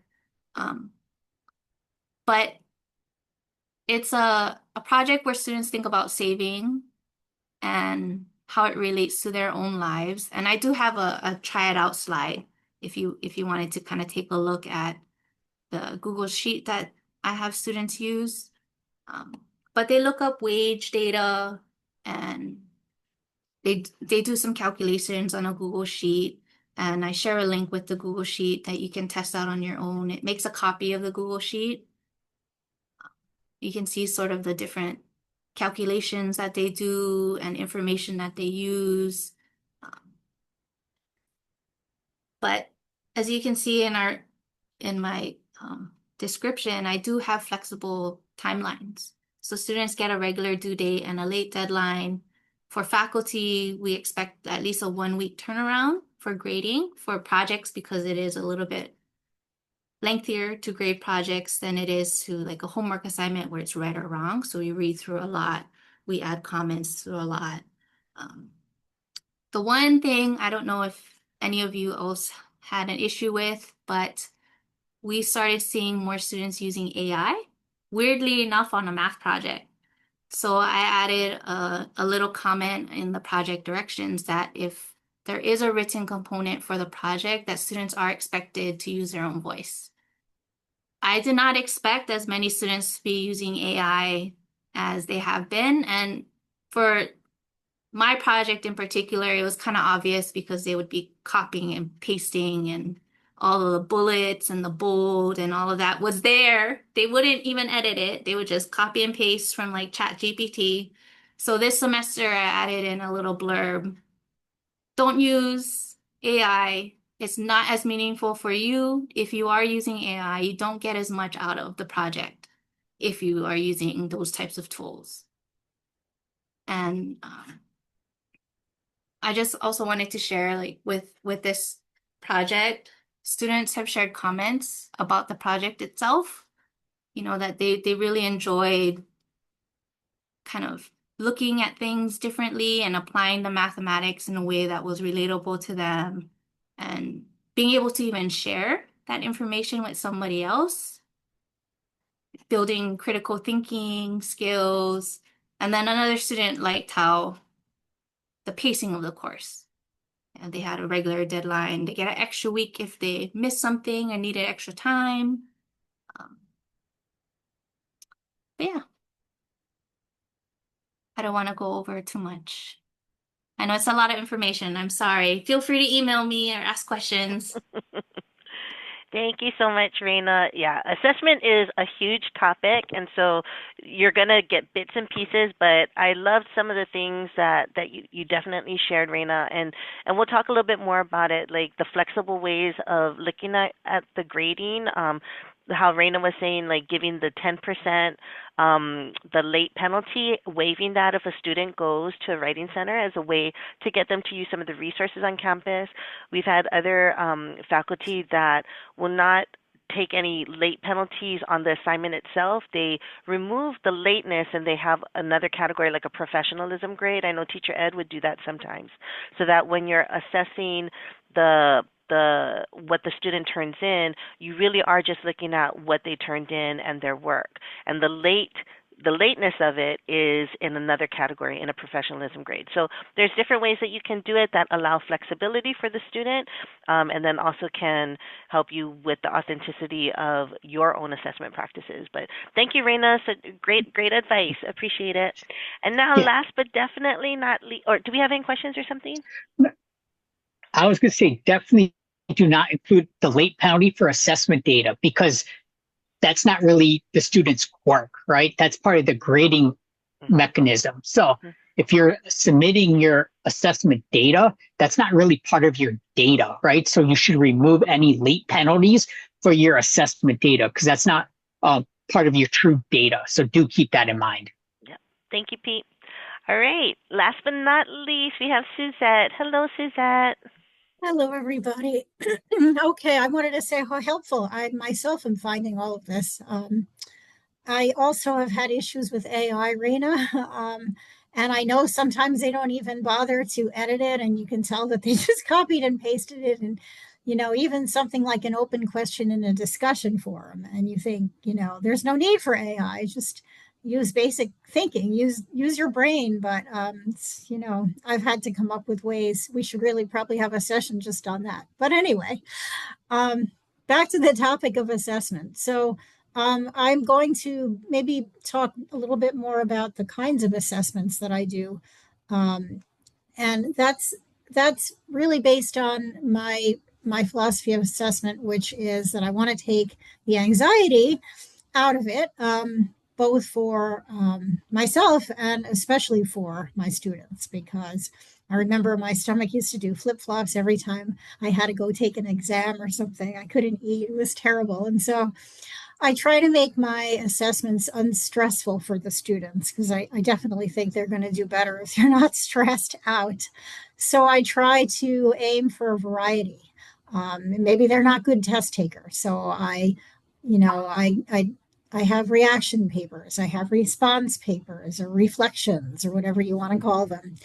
I have lots of discussions every week. We do, because I teach online, we do a discussion. It used to be called a forum in La Lima. I do, little quizzes here and there that are not great, big, scary things that, cover tons of information. So variety, I really think, is the key to assessments, at least in what I teach.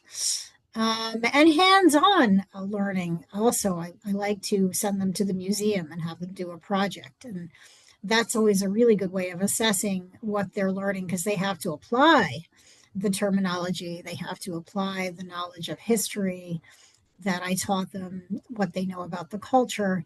And they really like that assignment because they actually get to do something. The hands-on aspect is very appealing. Some of the kinds of, more specifically, the assessments that I'll do, for example, the reaction papers, my students love, I guess they're all visual by nature, especially since they're taking an art class. But I think also the way that students grow up today, we all grow up in a visual world.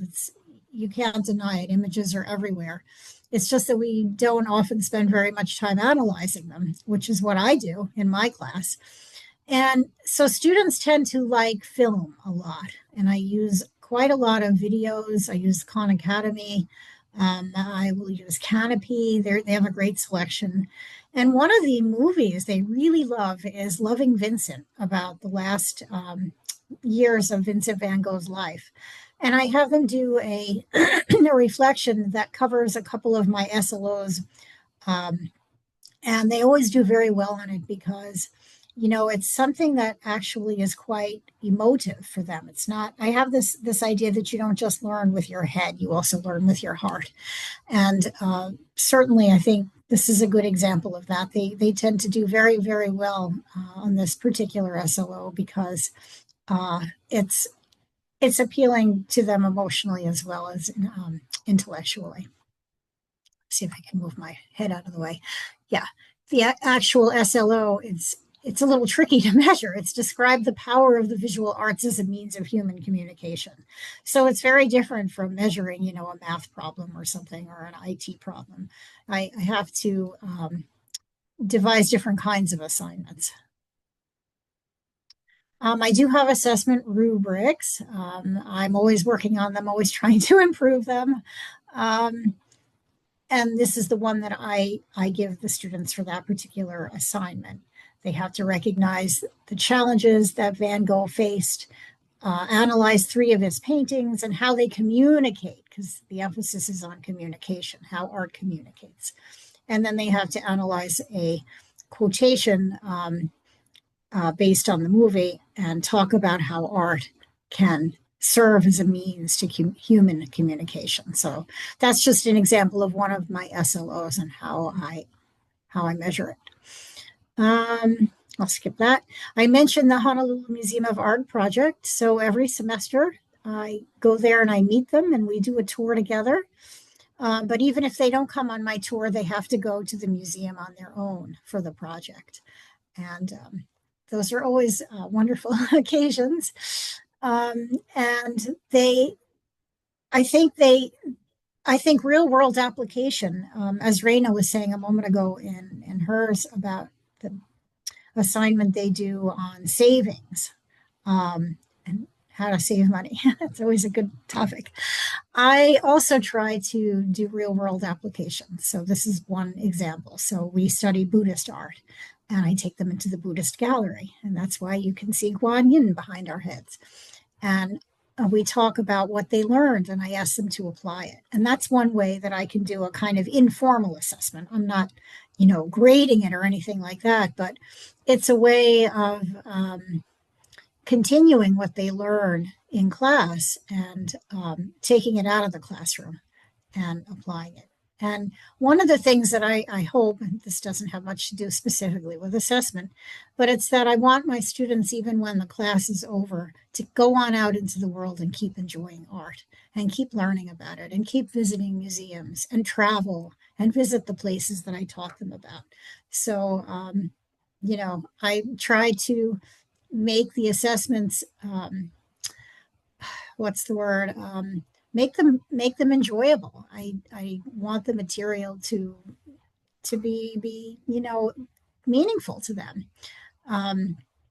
And I want it to be something that really has a permanent kind of an impact on their life. I don't look at this just as, you know, compiling statistics and how well did they do on an exam. Of course, that's important. And of course I do that. But beyond that, you know, I'm kind of looking at the bigger picture. What do I want them to get out of this, out of their learning for life going forward? So anyway, the museum project, I won't go into the details, but it does address all 4 of my SLOs. And it's a good one for that because it's hard to find one project or one assignment that does that, but I think this one does. And the students really love this because a lot of them haven't visited the museum since they were kids on their school tours when they got bussed in. Some of them have never been there at all, even though they've lived here their whole lives. So I think that's That's it. That's a good one. The other thing I do is discussion questions. I mentioned that a minute ago. So I often draw on my own travel experiences. This is me and husband in China. We were touring an exhibit, and some young Chinese journalists wanted our feedback. So I give them prompts like this, where I say, you know, for example, what are the benefits of collaboration between museums? This was an exhibit on the Austrian Empress Sisi, but it was in a Chinese museum in the context of Chinese art. And it was very surprising to me. And I give them this prompt in a discussion, and it's designed to measure an SLO about distinguishing how art expresses worldviews and reflects interaction with other cultures. So this is an ideal way to do that.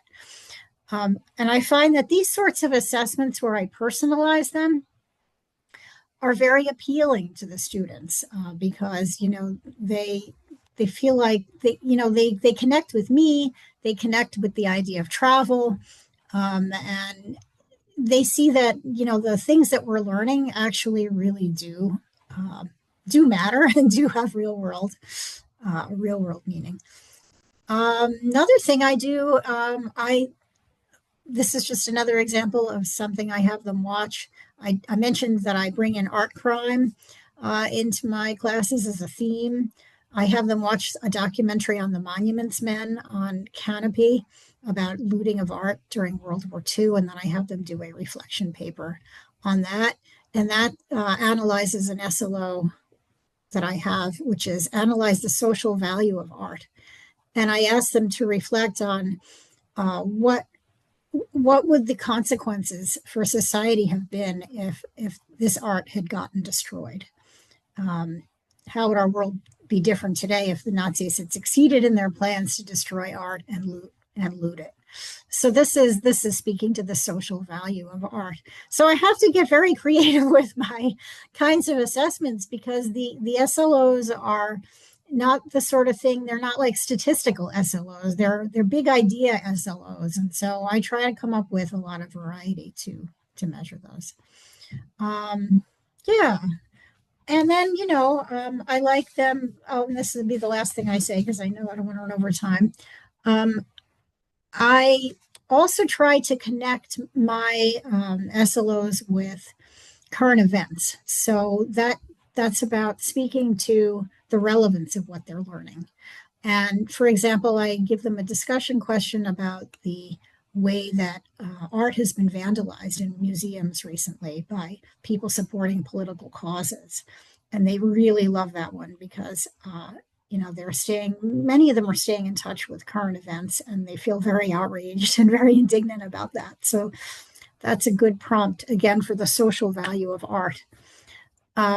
There's another assignment I do, Defending David, where I ask them to write an answer to an irate parent who complained that her child was being taught about Michelangelo's David, which is a nude statue, yeah, from the Renaissance. And I asked them to pretend, you know, that they're the principal, and how would they respond to this parent? So again, that could address the social value of art. So I guess I would just sum up by saying I go for variety in measuring my SLOs, and I go for designing assignments that have relevance to the students and that connect to the world that they live in, and that you know are interesting, that are the kinds of things that are going to want to make them, you know, not cringe when they think, oh, you know, like a test they're being terrified of, but make them want to keep learning and yeah, and go out into the world and keep learning about art. Yeah. If anybody wants to talk to me more, I'm always happy to. Thank you so much, Suzette. Every time you talk, I want to enroll in your class.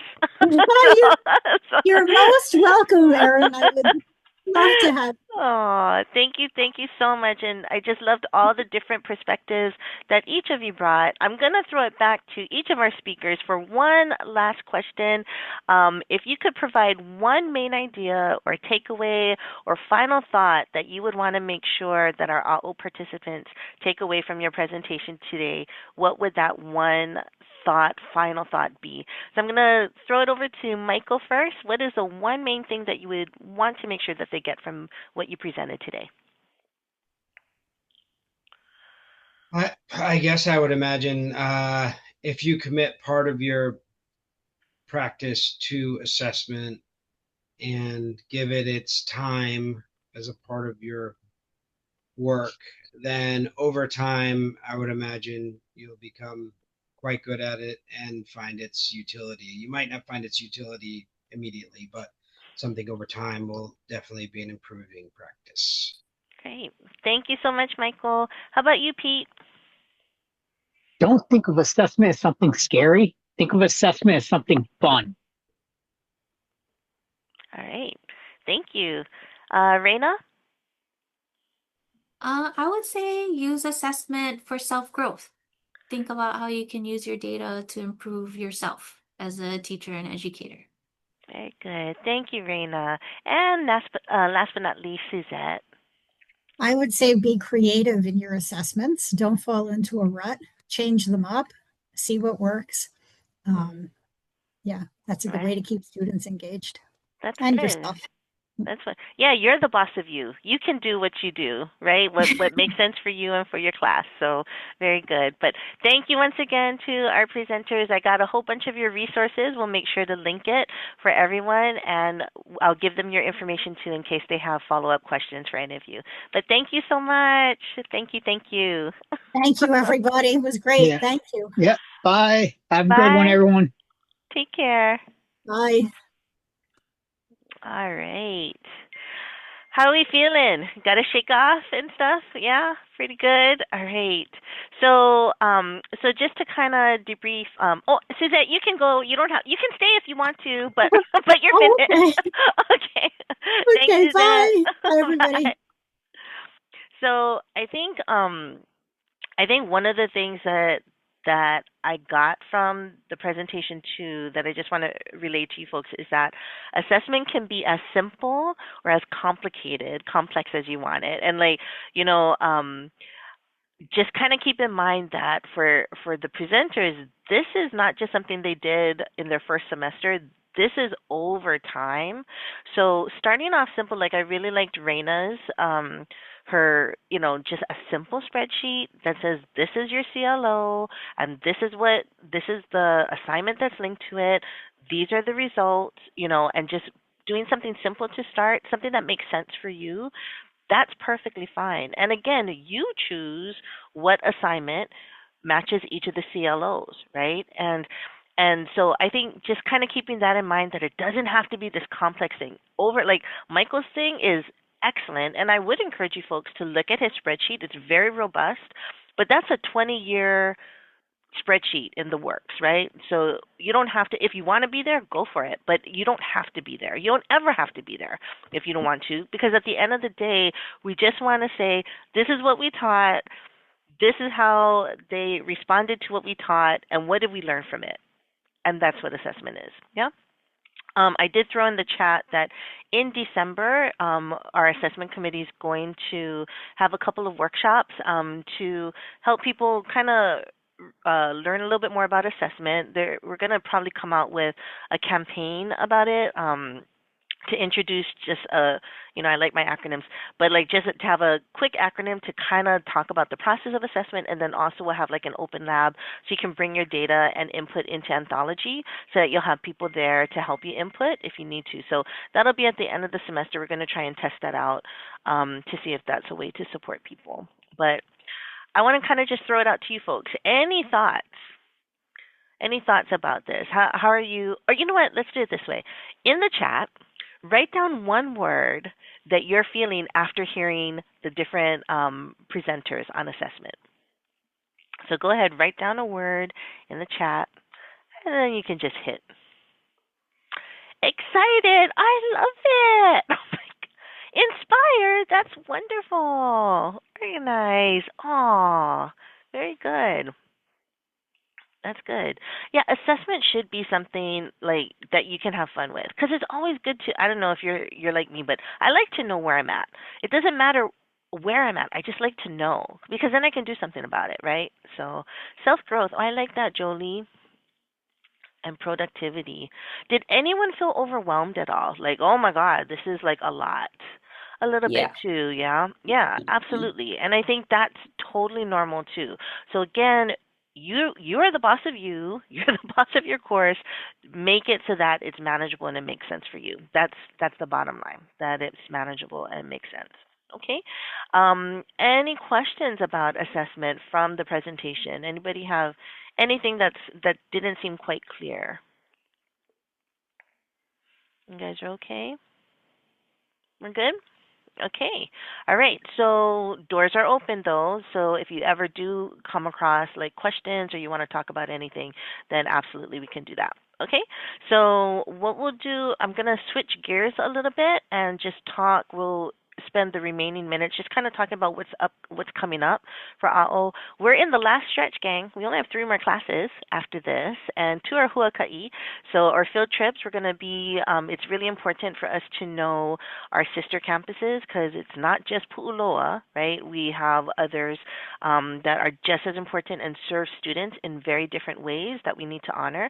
So next week, we're going to be at the Wahiawa Value Added Product Development Center.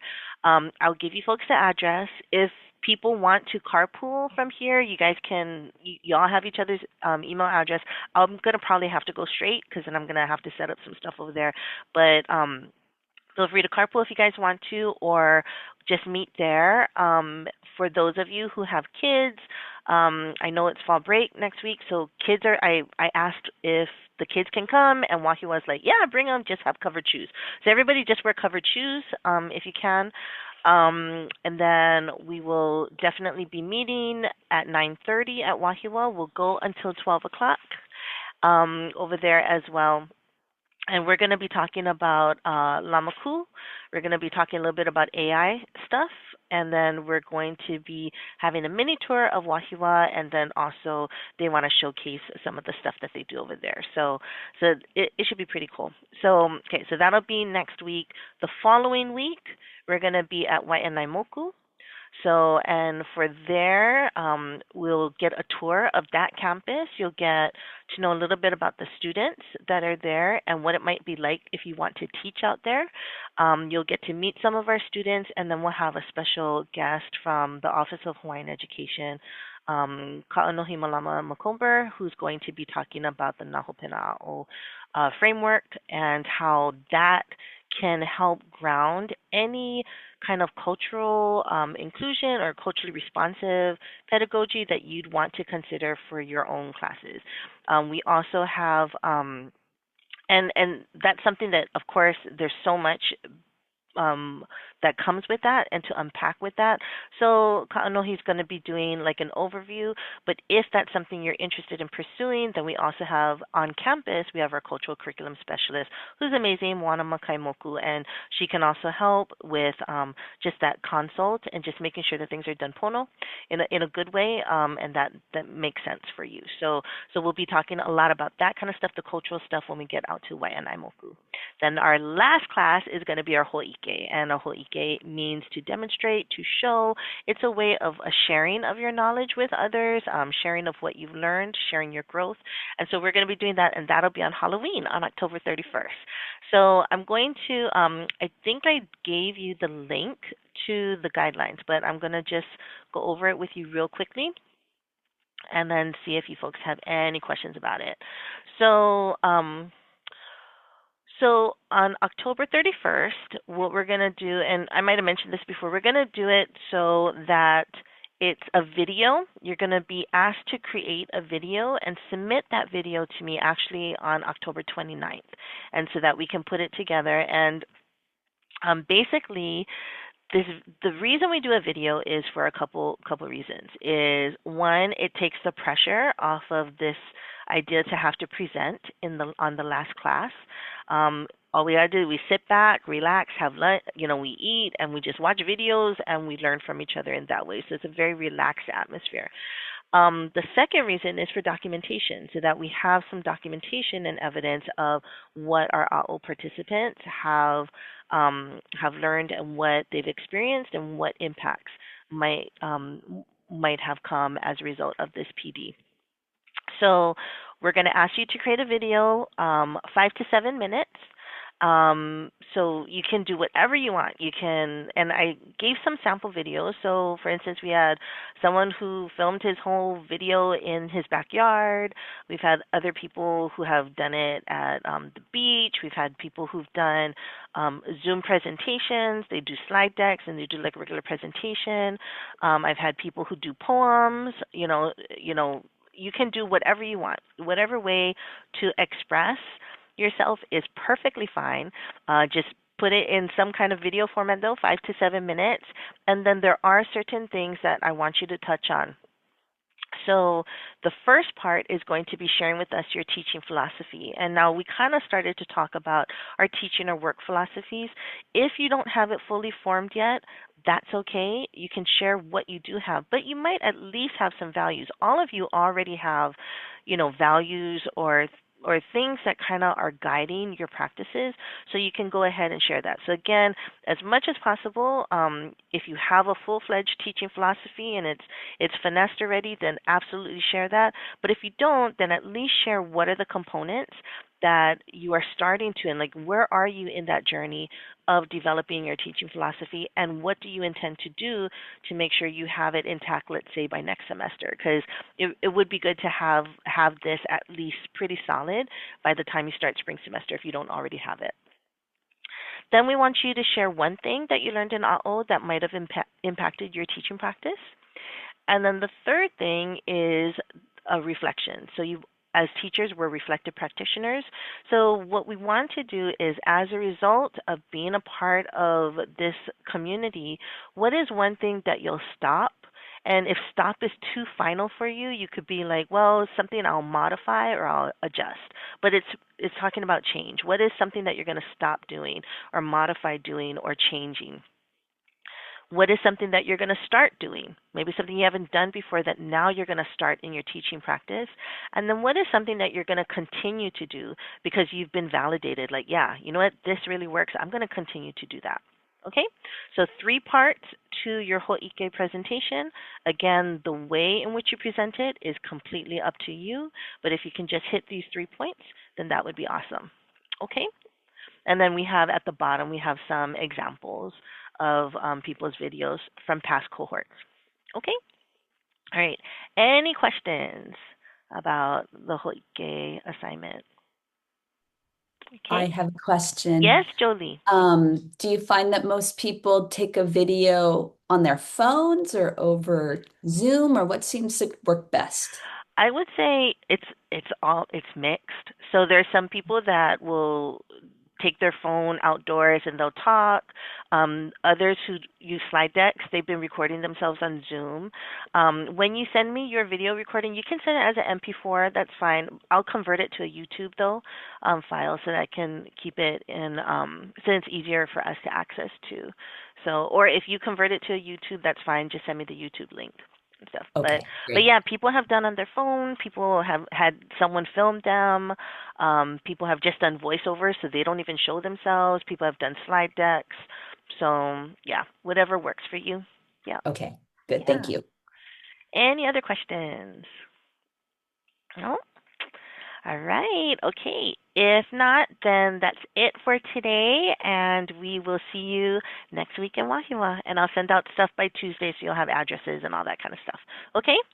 All right. Thanks, everybody. You guys take care of yourself. Have a wonderful weekend, okay? Ohui ho.